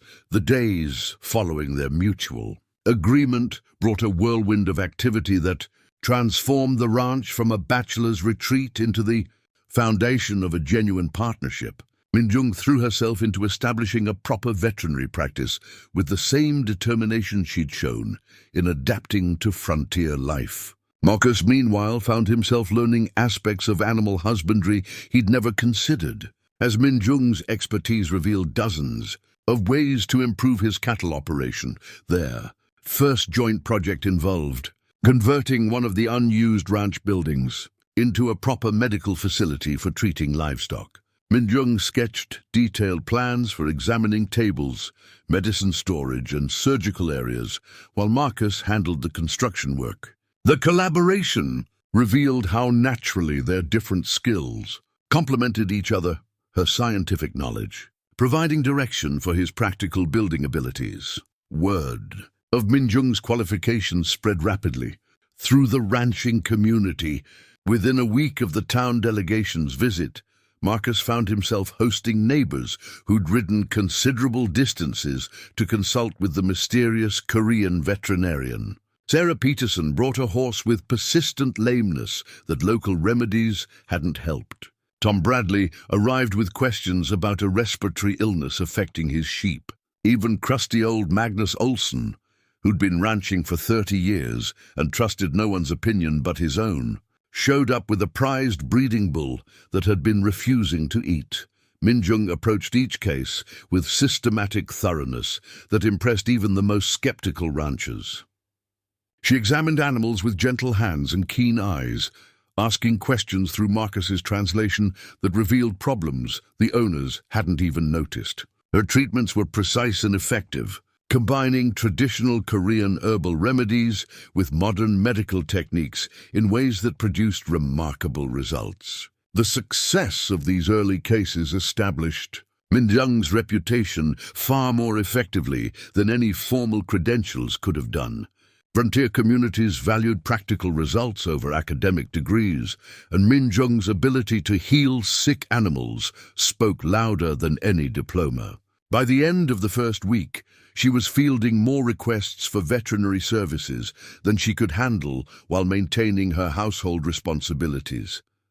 The financial implications were significant. Each successful treatment brought payment in cash, goods, or services that rapidly accumulated into genuine prosperity. Marcus watched with amazement as Minjung's skills transformed not just his ranch's productivity, but its economic foundation. Her veterinary practice was generating income that rivaled his cattle sales, providing financial security he'd never achieved through ranching alone. More importantly, the work brought Minjung obvious joy and satisfaction. Marcus often found her humming Korean melodies while preparing medicines or caring for recovering animals. The stress lines that had marked her features during their first uncertain days together gradually disappeared, replaced by the confident expression of someone practicing their true calling. Their personal relationship deepened alongside their professional partnership. Evening meals became extended conversations where they shared stories, dreams, and plans for the future. Minjung's English improved rapidly under the pressure of daily communication, while Marcus began learning Korean phrases that allowed him to better understand her cultural background. These conversations revealed the depth of sacrifice Minjung had made in leaving Korea. She described a homeland of breathtaking beauty, with mountains that rivaled Wyoming's peaks and traditions stretching back thousands of years. Her family's anger at her unconventional choices had cut her off from siblings she loved and a grandfather whose memory she treasured. Yet she spoke without regret, viewing her American adventure as the price of personal freedom. Marcus found himself sharing memories he'd never voiced aloud, his childhood dreams of becoming a teacher, his parents' disappointment when he chose ranching over their mercantile business, his fears during the early years of establishing the ranch when failure seemed more likely than success. Minjung listened with complete attention, asking questions that revealed genuine interest in understanding the experiences that had shaped him. The approaching wedding became a community event that surprised both bride and groom with its scope and enthusiasm. Word spread that Pastor Henley would perform the ceremony at the Silverbrook Church, and families from ranches throughout the territory began planning to attend. Mrs. Eleanor Watson, the mayor's wife, appointed herself coordinator of wedding preparations with the efficiency of a military general. Minjung found herself at the center of female attention that was both overwhelming and touching. Women who had initially viewed her with suspicion now embraced her as one of their own, offering advice, assistance, and friendship with frontier generosity. Margaret Wells, from the general store, insisted on helping design a wedding dress that would honor both American traditions and Minjung's Korean heritage. The dress that emerged from this collaboration was unlike anything ever seen in Wyoming territory. Traditional white silk was decorated with subtle embroidery in Korean patterns, creating a garment that was simultaneously familiar and exotic. Minjung's delight in the creation was obvious, and her excitement about wearing it transformed the approaching ceremony from a practical arrangement into a genuine celebration. Marcus faced his own preparations, with assistance from his ranch hands and neighboring men. Jake and Billy appointed themselves wedding coordinators, cleaning and decorating the ranch house with enthusiasm that bordered on obsession. They recruited volunteers for everything from music to food preparation, turning the event into a community celebration that would be remembered for years. The bachelor party, such as it was in frontier Wyoming, consisted of an evening at Marcus's ranch, where local men gathered to offer advice, share stories, and express their approval of his choice. The conversation revealed how thoroughly Minjung had won acceptance from the community's male leaders. Her professional competence and personal dignity had overcome initial prejudices, creating genuine respect that extended beyond mere tolerance. "You found yourself a real partner there, Marcus," observed Sheriff Daniel Murphy over whiskey and poker. "Smart, skilled, and brave enough to leave everything she knew for a chance at something better. That's the kind of woman who built this country." Doc Matthews raised his glass in agreement. "I've worked with physicians who didn't have half her knowledge of anatomy and disease. She's going to revolutionize livestock care in this entire region." Even the most conservative voices offered grudging admiration. "Can't say I understand foreign ways," admitted rancher Jonas Schmidt, "but I can't argue with the results. That Korean lady fixed my prize mare when I thought she was finished. Worth her weight in gold for that alone."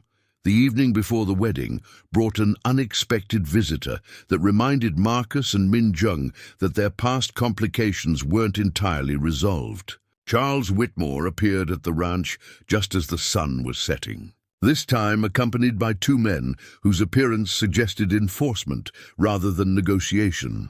"Mr. Thompson, Miss Kim," Whitmore said formally, "I'm afraid we have unfinished business to discuss."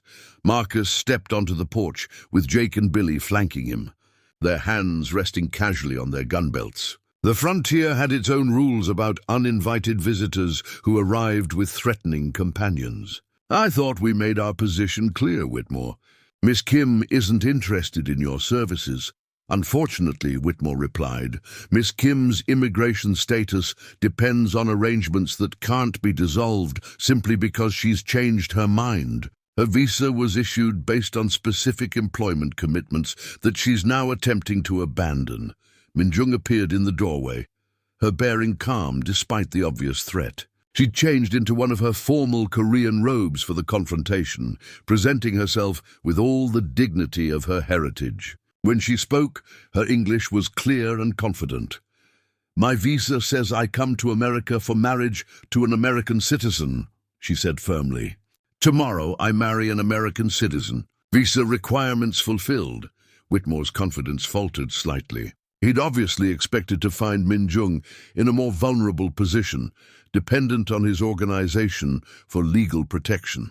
Her impending marriage to Marcus had created a new legal reality that his threats couldn't easily challenge. Nevertheless, he persisted, there are financial obligations that must be addressed. The expenses incurred in arranging your transportation, documentation, and placement represent a substantial investment that requires compensation. Send us a bill, Marcus said coldly. If there are legitimate expenses, we'll pay them. But this harassment ends now, tonight, or you'll find yourself dealing with more than financial negotiations. The confrontation might have escalated, but it was interrupted by the arrival of Sheriff Murphy, who'd been making his evening rounds and noticed the unusual gathering at the ranch. His presence shifted the balance of power decisively in favor of Marcus and Min Jung. "Evening, folks," the sheriff said pleasantly, his hand resting on his gun butt. "Hope I'm not interrupting anything important." Whitmore recognized the change in circumstances immediately. Whatever authority his organization wielded in distant cities, it carried no weight in frontier Wyoming, where local law enforcement operated by different rules. He gathered his companions and prepared to withdraw, but not without a final warning. "This isn't over," he said quietly. "Morrison Matrimonial Services has substantial resources and long-term interests in this region. You may find that your victory tonight comes at a higher cost than you anticipate." After the unwelcome visitors departed, Sheriff Murphy lingered to offer reassurance and practical advice. "Don't worry too much about Eastern threats," he said. "Out here we handle our own problems. But you might want to consider filing some formal paperwork about your situation, just to create an official record in case they try to make trouble later." The encounter cast a shadow over the wedding preparations. But it also strengthened Marcus and Min Jung's resolve. They were building something genuine and valuable together, something worth defending against outside interference. Whatever challenges Morrison's organization might create in the future, they would face them as a united front with community support. The morning of the wedding dawned with the kind of crystalline clarity that seemed to bless only the most important days. Marcus woke before sunrise, his stomach tight with nervous anticipation despite the certainty of his decision. Through his bedroom window, he could see neighbors already arriving with wagons loaded with food, decorations, and gifts, transforming his isolated ranch into the hub of community celebration. Min Jung had spent the night at the mayor's house, following traditions that seemed important to the local women, despite their unconventional circumstances. Mrs. Watson had insisted that seeing the bride before the ceremony would bring bad luck, a superstition that amused Marcus, given how their entire relationship had begun with what most would consider catastrophic misfortune. Jake and Billy appeared at his door before he'd finished dressing, their faces scrubbed clean and their hair slicked down with enough pomade to waterproof a barn roof. They'd appointed themselves as unofficial wedding coordinators and were taking their responsibilities with military seriousness. "Boss, everything's ready down at the church," Jake announced proudly. "Mrs. Watson's got the decorations looking finer than anything they've seen in Denver, and Billy here managed to find you a proper suit that almost fits."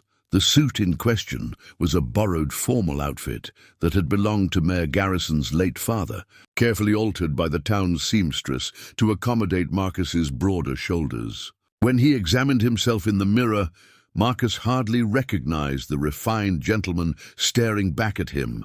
The transformation from rough rancher to wedding groom was so complete it felt like putting on a costume for a stage performance. The ride into Silverbrook revealed the extent of the community's investment in their celebration. Every house they passed displayed decorative banners, and families were streaming toward the church in their finest clothing. Children ran alongside the wagons, their excitement infectious even to Marcus's nervous disposition. What had begun as a practical solution to social complications had evolved into the social event of the season. The D.C. church itself had been transformed beyond recognition.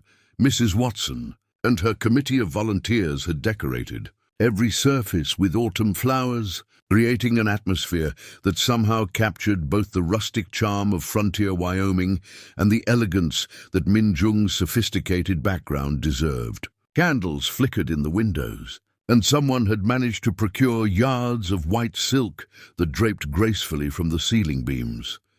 Pastor Henley greeted Marcus at the church entrance with obvious satisfaction. The clergyman had taken personal pride in facilitating what he viewed as a perfect example of frontier integration and Christian charity. His sermon preparations had been extensive, incorporating themes of cultural unity and divine providence that would give theological weight to their unusual courtship story.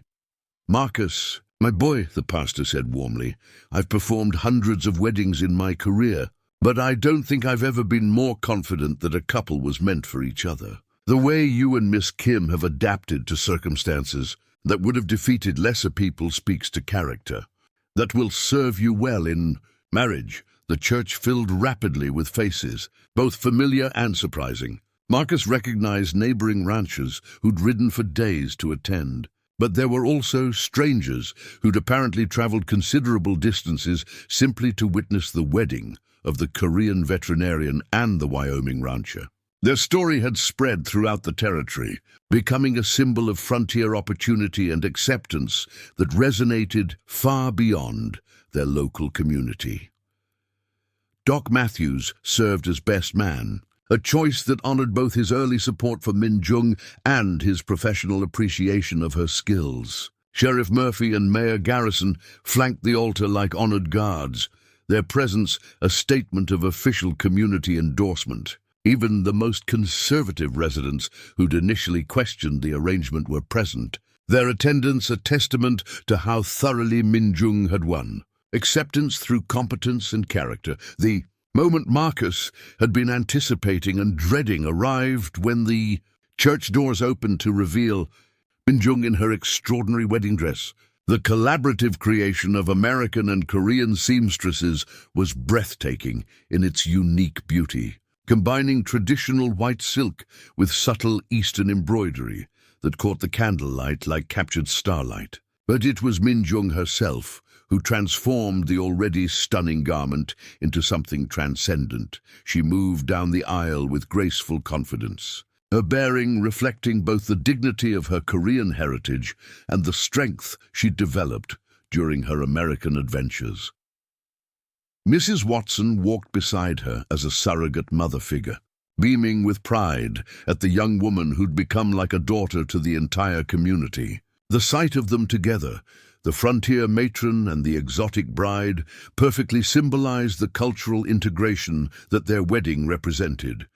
When Min Jung reached the altar and took Marcus's offered arm, he felt a profound sense of completion that had nothing to do with social conventions or practical arrangements. This was his partner in every sense, intellectually, professionally, and emotionally.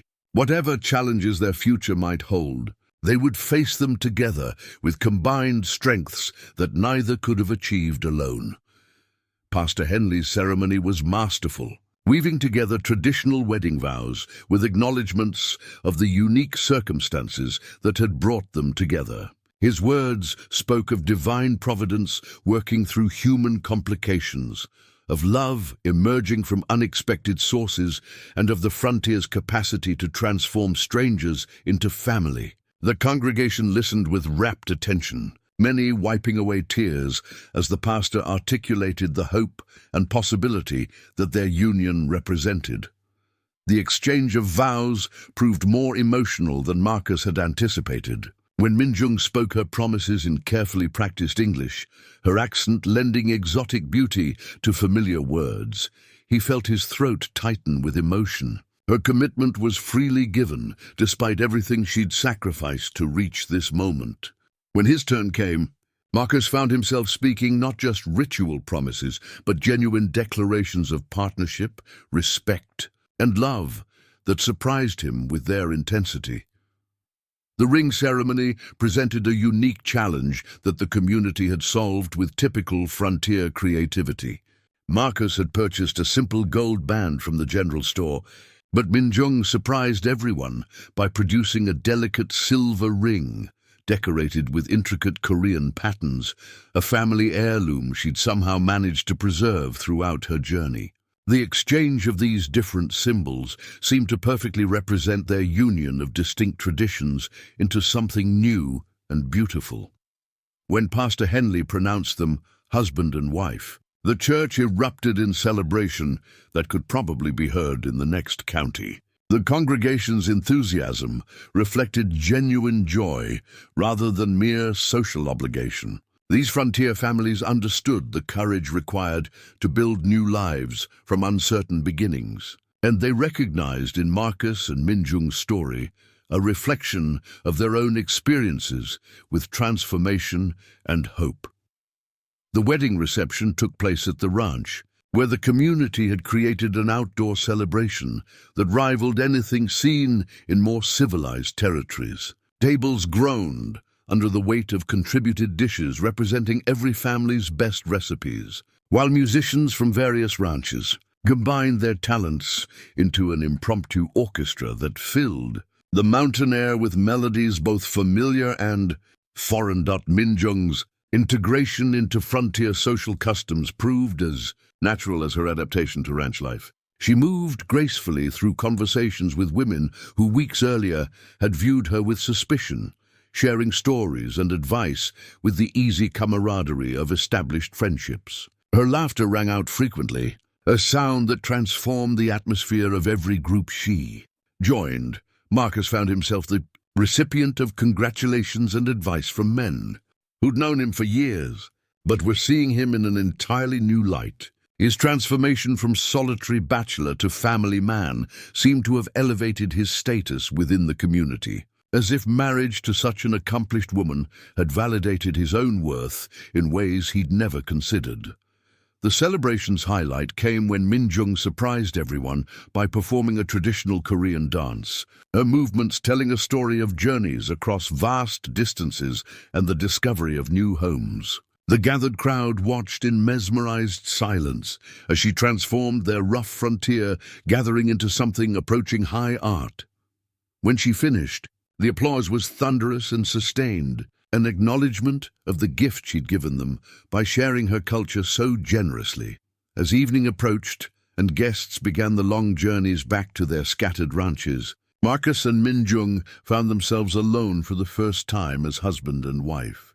The ranch house, decorated with flowers and gifts, felt different, warmer and more complete than it had during Marcus's years of solitude. They stood together on the front porch, watching the last wagon disappear down the mountain road, both somewhat overwhelmed by the magnitude of what they'd accomplished.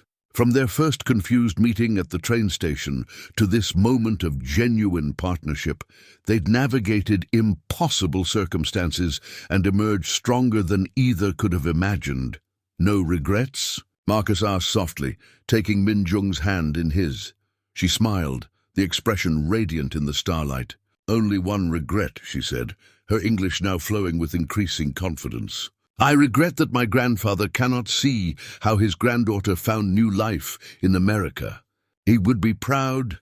Their first week as a married couple established routines that proved their partnership was as practical as it was romantic. Minjung's veterinary practice expanded rapidly as word of her skills spread throughout the territory, bringing clients from as far as Colorado and Montana. The income from her professional work, combined with Marcus's cattle operations, created prosperity that exceeded anything either had dreamed possible individually.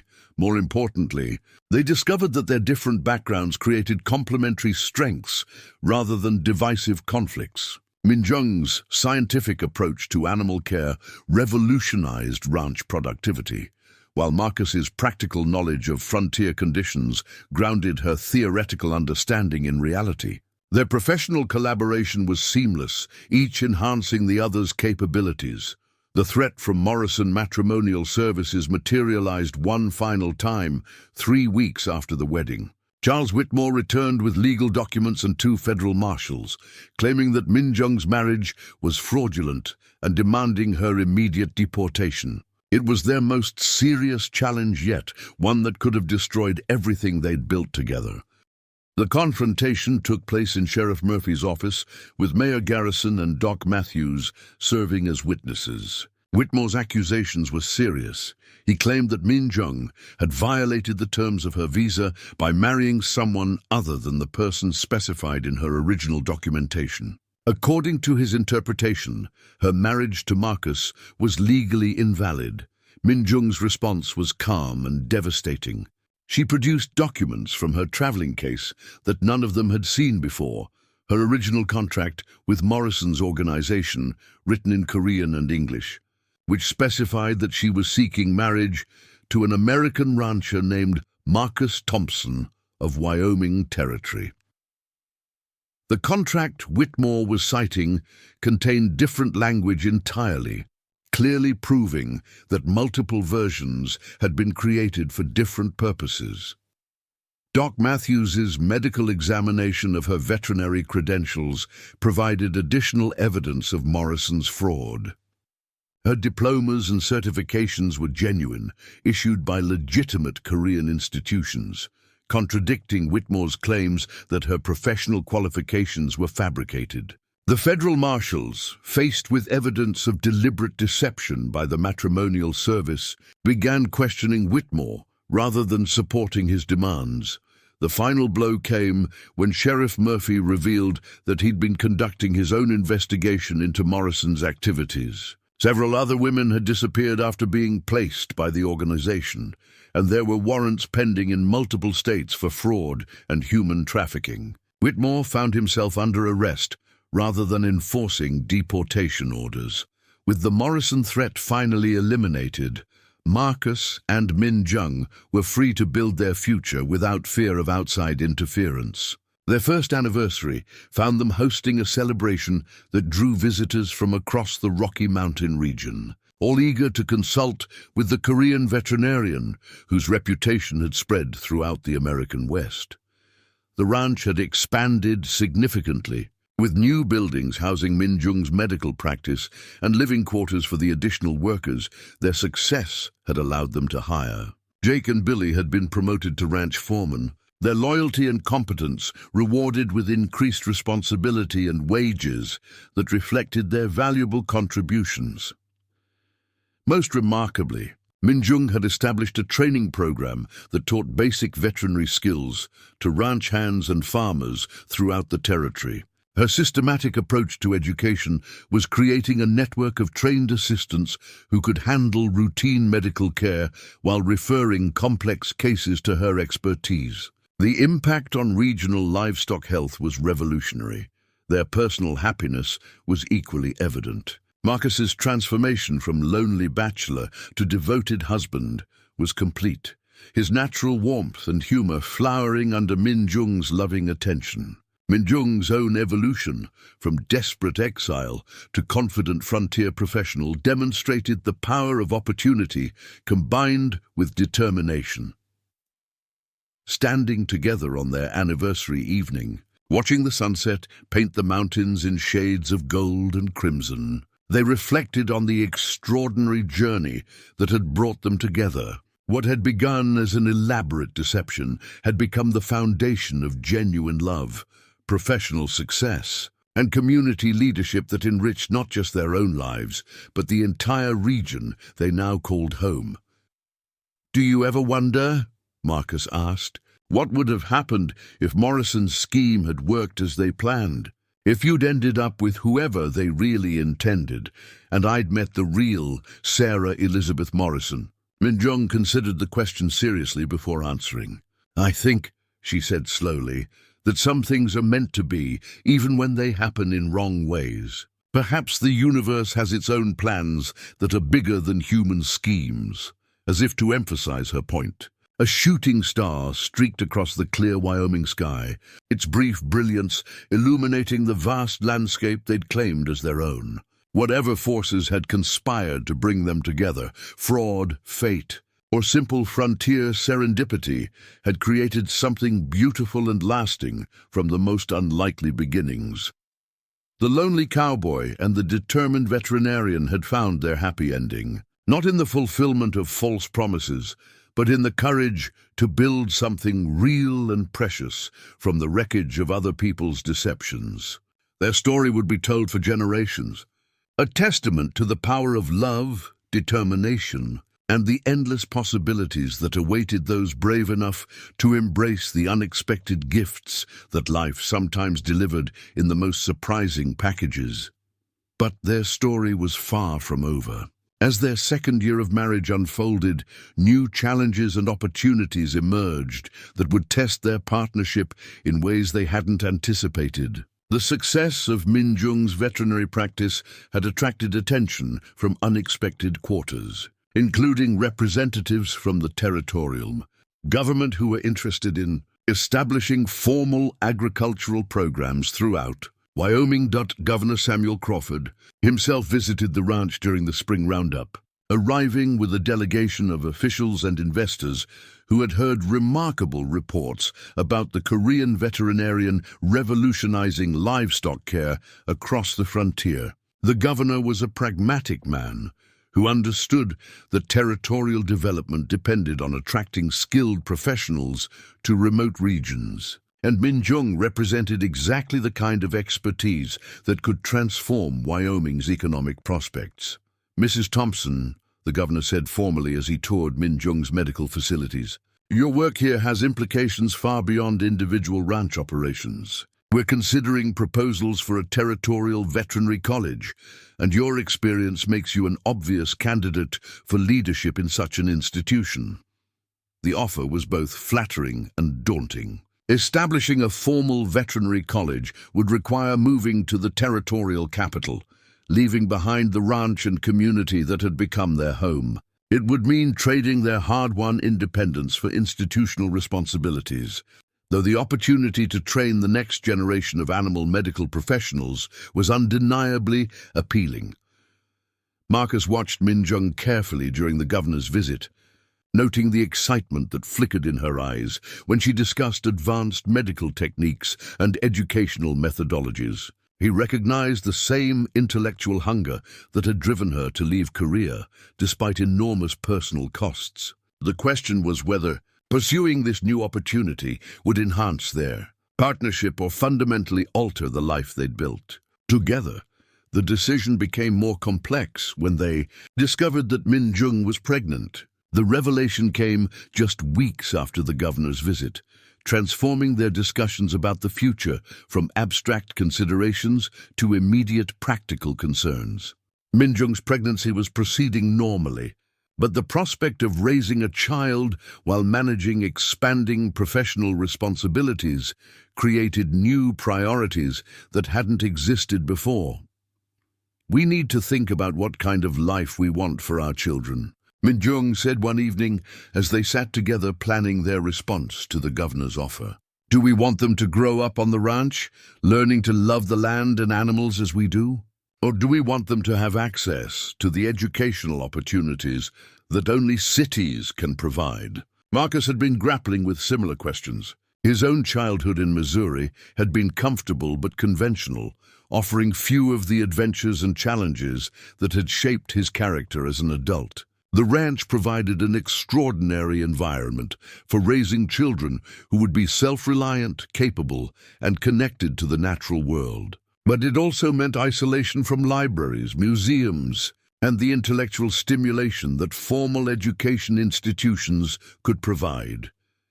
Their discussions were interrupted by news that would ultimately resolve their dilemma in an unexpected way. A devastating outbreak of anthrax had struck cattle herds throughout Colorado and Nebraska, threatening to spread into Wyoming and destroy the territorial economy. Emergency meetings were being held in Cheyenne to coordinate response efforts, and Min Jung's expertise made her presence essential to any effective strategy.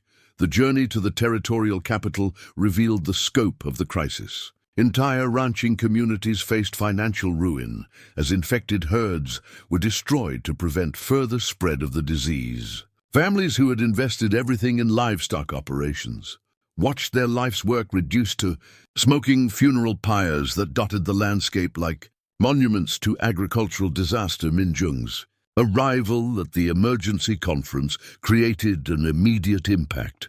Her systematic approach to disease prevention and treatment provided the scientific framework that panicked officials desperately needed. She outlined quarantine procedures, vaccination protocols, and early detection methods that could contain the outbreak before it spread further westward. Working alongside territorial health officials and federal agricultural experts, Minjung developed comprehensive strategies that went far beyond immediate crisis management. Her recommendations included establishing permanent disease monitoring systems, creating rapid response teams for future outbreaks, and implementing educational programs that would teach ranchers to recognize and prevent livestock diseases before they became epidemic.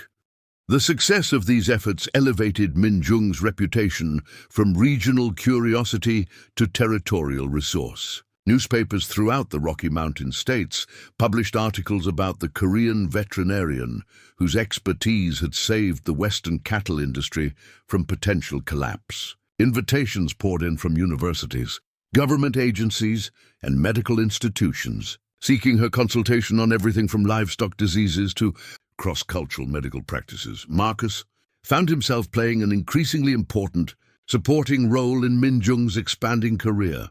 His practical knowledge of ranch operations and frontier conditions provided essential context for her scientific recommendations, while his natural diplomacy helped bridge communication gaps between Eastern educated officials and Western ranchers who were suspicious of government interference.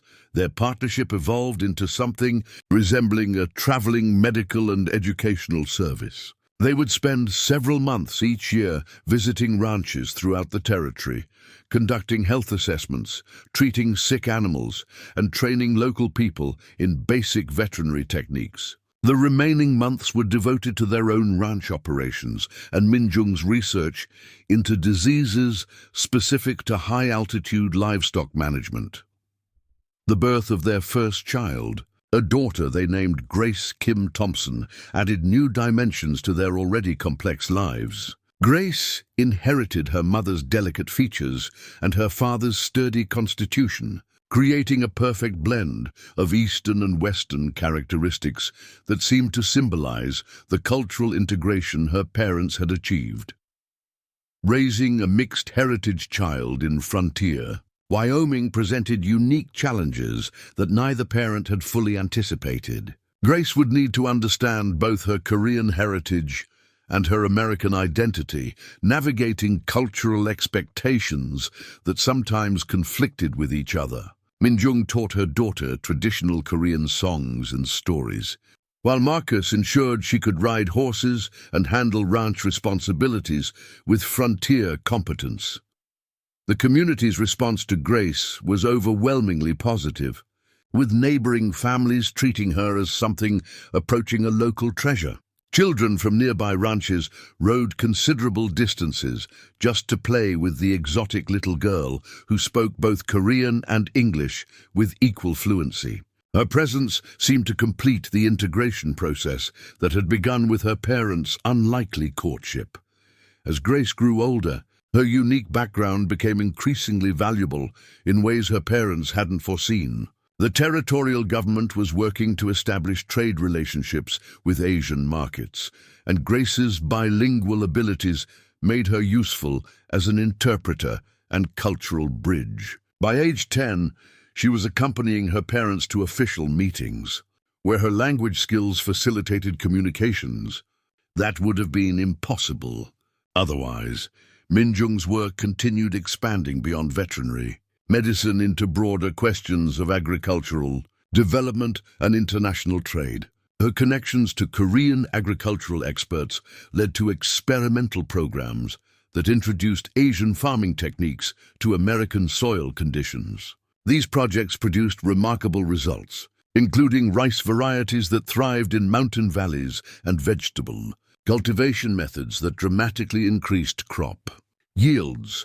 The ranch itself became a demonstration site for these agricultural innovations, attracting visitors from across the continent who wanted to observe the integration of Eastern and Western farming practices. What had begun as a simple cattle operation had evolved into a comprehensive agricultural research facility that influenced farming practices throughout the Rocky Mountain region. Marcus's role in these developments was essential but often overlooked by outside observers, who focused primarily on Minjung's more dramatic professional achievements. His deep understanding of local soil conditions, weather patterns, and market demands provided the practical foundation that made her theoretical innovations successful.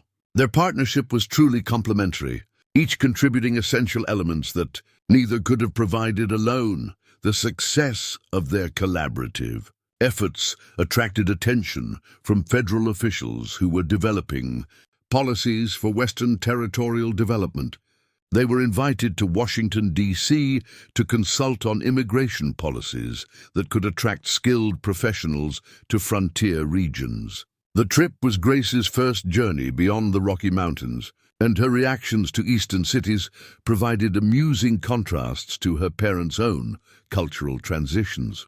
In Washington, Minjung testified before congressional committees about the potential for Asian immigration to benefit American agricultural development. Her own success story provided compelling evidence that cultural diversity could enhance rather than threaten frontier communities. The testimony helped shape immigration policies that would eventually bring thousands of Asian professionals to the American West. The irony of her position wasn't lost on either Marcus or Minjung. The same woman who had arrived in Wyoming as the victim of an elaborate matrimonial fraud was now advising the federal government on immigration policy. Her transformation from displaced exile to influential expert demonstrated the extraordinary opportunities that American society could provide to those with the courage and skills to seize them. Their return to Wyoming brought new challenges as the territory prepared for statehood. The political processes involved in transitioning from territorial status to full membership in the Union required input from established community leaders, and both Marcus and Minjung found themselves deeply involved in constitutional conventions and statehood planning committees. Minjung's participation in these political processes was groundbreaking, as she became one of the first Asian American women to play a significant role in state government formation. Her contributions to discussions about agricultural policy, educational standards, and cultural inclusion helped ensure that Wyoming's constitution would be progressive in ways that reflected the diverse population the state hoped to attract. The statehood celebration in 1890 marked the culmination of their remarkable journey from confused strangers to influential community leaders. As they stood together, watching the new state flag being raised over the Capitol building in Cheyenne, Marcus and Minjung reflected on the extraordinary path that had brought them to this moment of triumph and recognition. Grace, now a confident teenager who moved effortlessly between Korean and American cultural contexts, represented the future they had helped create. Her generation would inherit a state that valued diversity, innovation, and the kind of cross-cultural collaboration that her parents had pioneered. The foundation they had laid through their unlikely partnership would influence Wyoming's development for generations to come. As they returned home to their ranch after the statehood ceremonies, Marcus and Minjung knew that their story had become something larger than personal success. They had demonstrated that love could emerge from deception, that cultural differences could become sources of strength, and that frontier communities could embrace change without losing their essential character.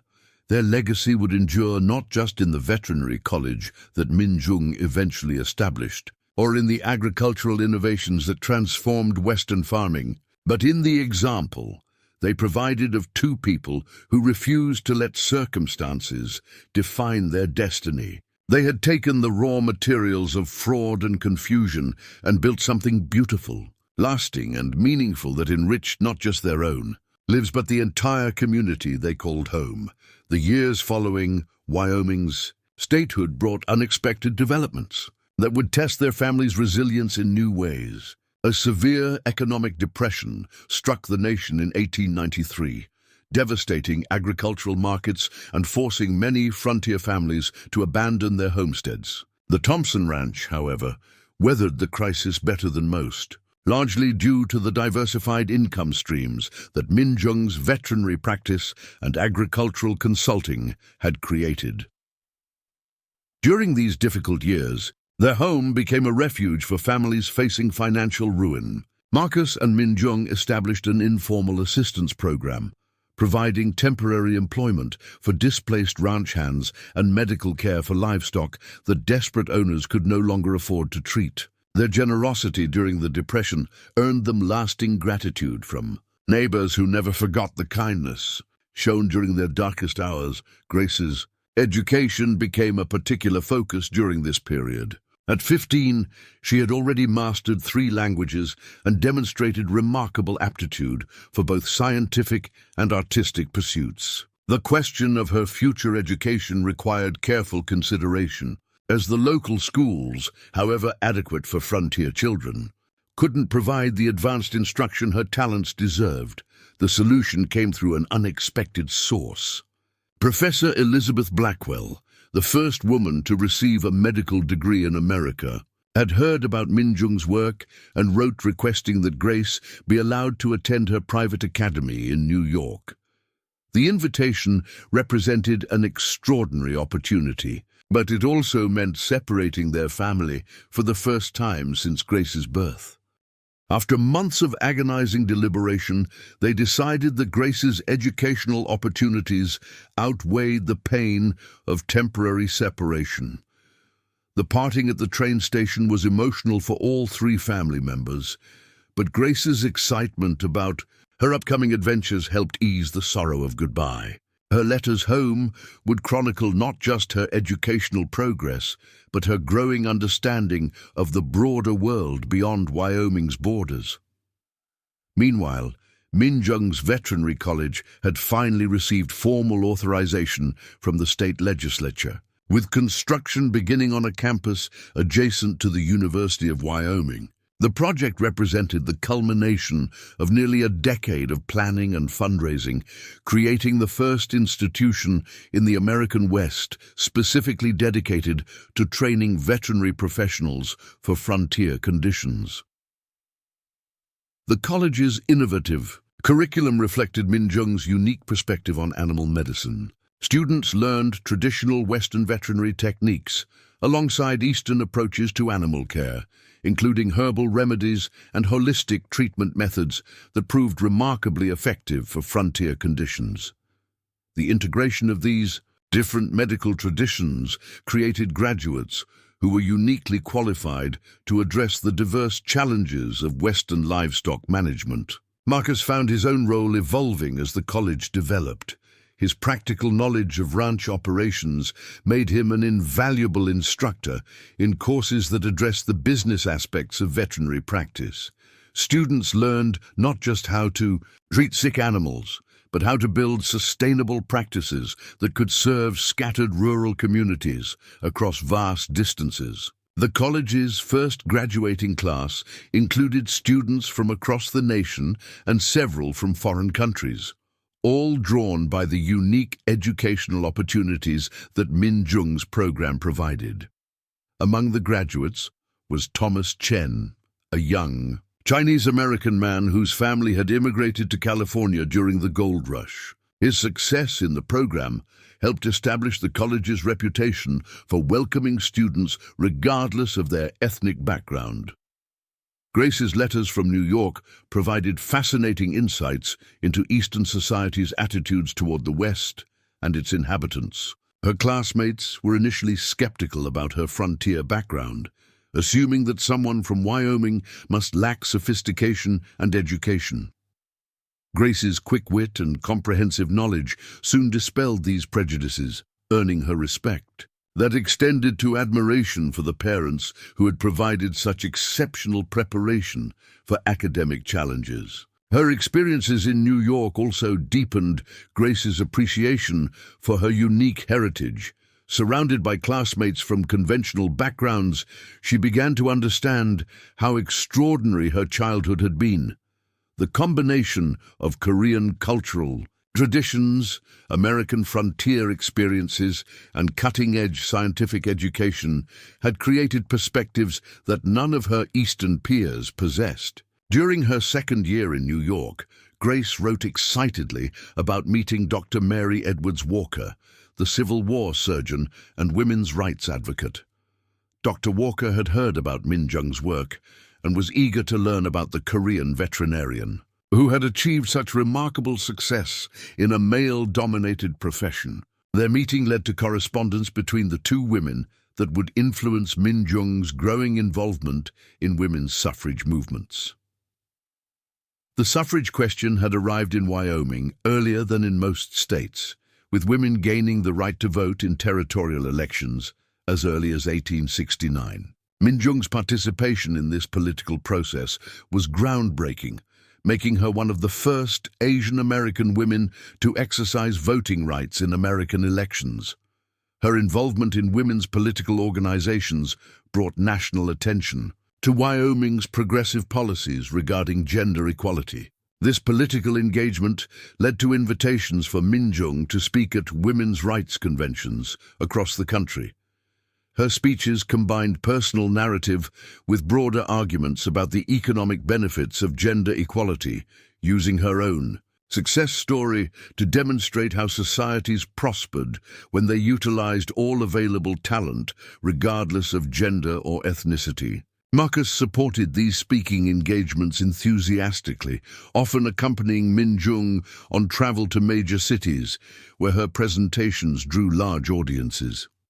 These trips exposed him to intellectual and cultural environments he'd never experienced, broadening his own perspectives on social issues that extended far beyond ranch management. Their travels also revealed the continuing impact of anti-Asian sentiment in many parts of the country. Despite Min Jung's obvious accomplishments and social standing, they encountered prejudice and discrimination that reminded them how unusual their success had been. These experiences strengthened their commitment to using their influence to advance tolerance and understanding between different cultural communities. The Spanish-American War brought unexpected opportunities for Min Jung to contribute her expertise to military veterinary services. The army desperately needed qualified veterinarians to maintain cavalry horses and supply animals in tropical conditions that differed dramatically from temperate American environments. Min Jung's knowledge of disease prevention and treatment in challenging climates made her consultation valuable for military planning. Her work with Army veterinary services led to the development of new protocols for maintaining animal health during military campaigns. These innovations would prove crucial not just for the Spanish-American War, but for future conflicts where mounted units and pack animals remained essential for military operations. Grace's return from New York after completing her education marked a new chapter in their family's story. Now, 20 years old, she had developed into a confident young woman whose education and experiences had prepared her for leadership roles that previous generations of women couldn't have imagined. Her fluency in multiple languages and deep understanding of both Eastern and Western cultures made her uniquely qualified for diplomatic or commercial work involving international relations. Her homecoming also brought news of romantic interest from Richard Hamilton, a young attorney she'd met in New York, whose family had extensive business interests in international trade. Richard's fascination with Grace's multicultural background and her family's remarkable story had led to serious courtship discussions that would require careful consideration from her parents. The prospect of Grace's marriage brought both joy and concern to Marcus and Min Jung. They wanted their daughter to find happiness and fulfillment, but they also worried about her leaving Wyoming for a life that might not value the unique perspectives her upbringing had provided. Richard's visit to the ranch for formal courtship. Discussions would determine whether he could appreciate and support the independent spirit they had nurtured in their daughter. Richard's arrival proved that their concerns were unnecessary.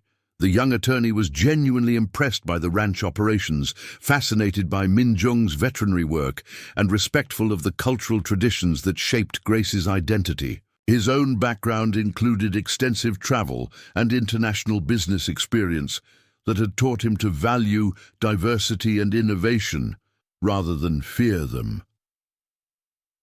The wedding planning for Grace and Richard became another community celebration that demonstrated how thoroughly the Thompson family had integrated into Wyoming society. Neighboring families contributed time, resources, and talents to create a ceremony that honored both Grace's multicultural heritage and the frontier traditions of her birthplace. The ceremony itself was a masterpiece of cultural fusion, incorporating Korean traditions that Min Jung had maintained throughout their years in America, alongside American customs that had become important to their family. Grace wore a modified version of her mother's wedding dress, updated with contemporary styling but retaining the elegant embroidery that told the story of journeys across vast distances. Richard's family had traveled from New York for the wedding, providing an opportunity for Eastern and Western relatives to meet and develop relationships that would endure for decades. The cultural exchange that occurred during the extended wedding celebrations created lasting friendships that would influence business and social connections throughout the growing nation. As Grace and Richard departed for their honeymoon journey to Korea, a trip that would allow Grace to connect with relatives she had never met, Marcus and Min Jung found themselves facing the prospect of an empty nest for the first time in over 20 years.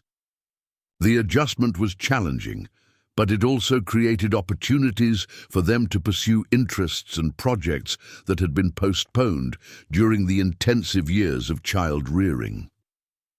Min Jung used this newfound freedom to expand her research into livestock, diseases that were specific to high-altitude environments. Her work had attracted attention from scientists studying similar conditions in other mountainous regions around the world, leading to international correspondence that would eventually result in collaborative research projects spanning multiple continents. Marcus, meanwhile, had become increasingly interested in the historical documentation of frontier settlement patterns. His detailed records of ranch operations, combined with Min Jung's documentation of agricultural innovations, provided valuable data for researchers studying Western development.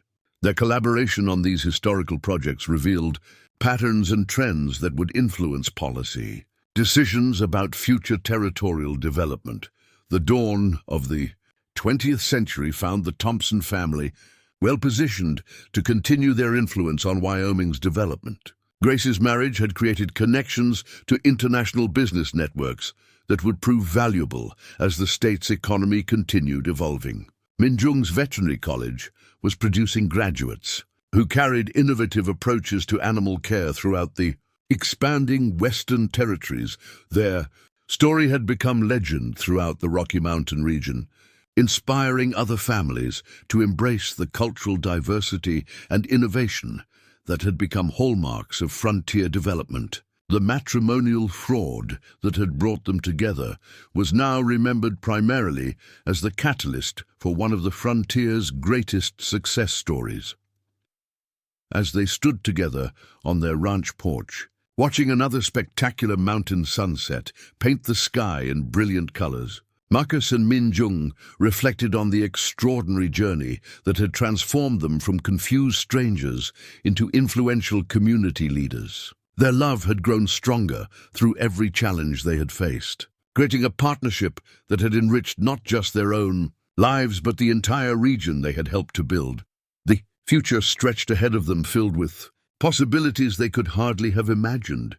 During those first uncertain days, when a Korean veterinarian had stepped off a train in frontier Wyoming, their legacy would continue through Grace's children, through the graduates of Min Jung's college, And through the example they had set for countless other families seeking to build meaningful lives from unpromising beginnings. Up next, you got two more standout stories right on your screen. If this one hits the mark, you won't want to pass these up.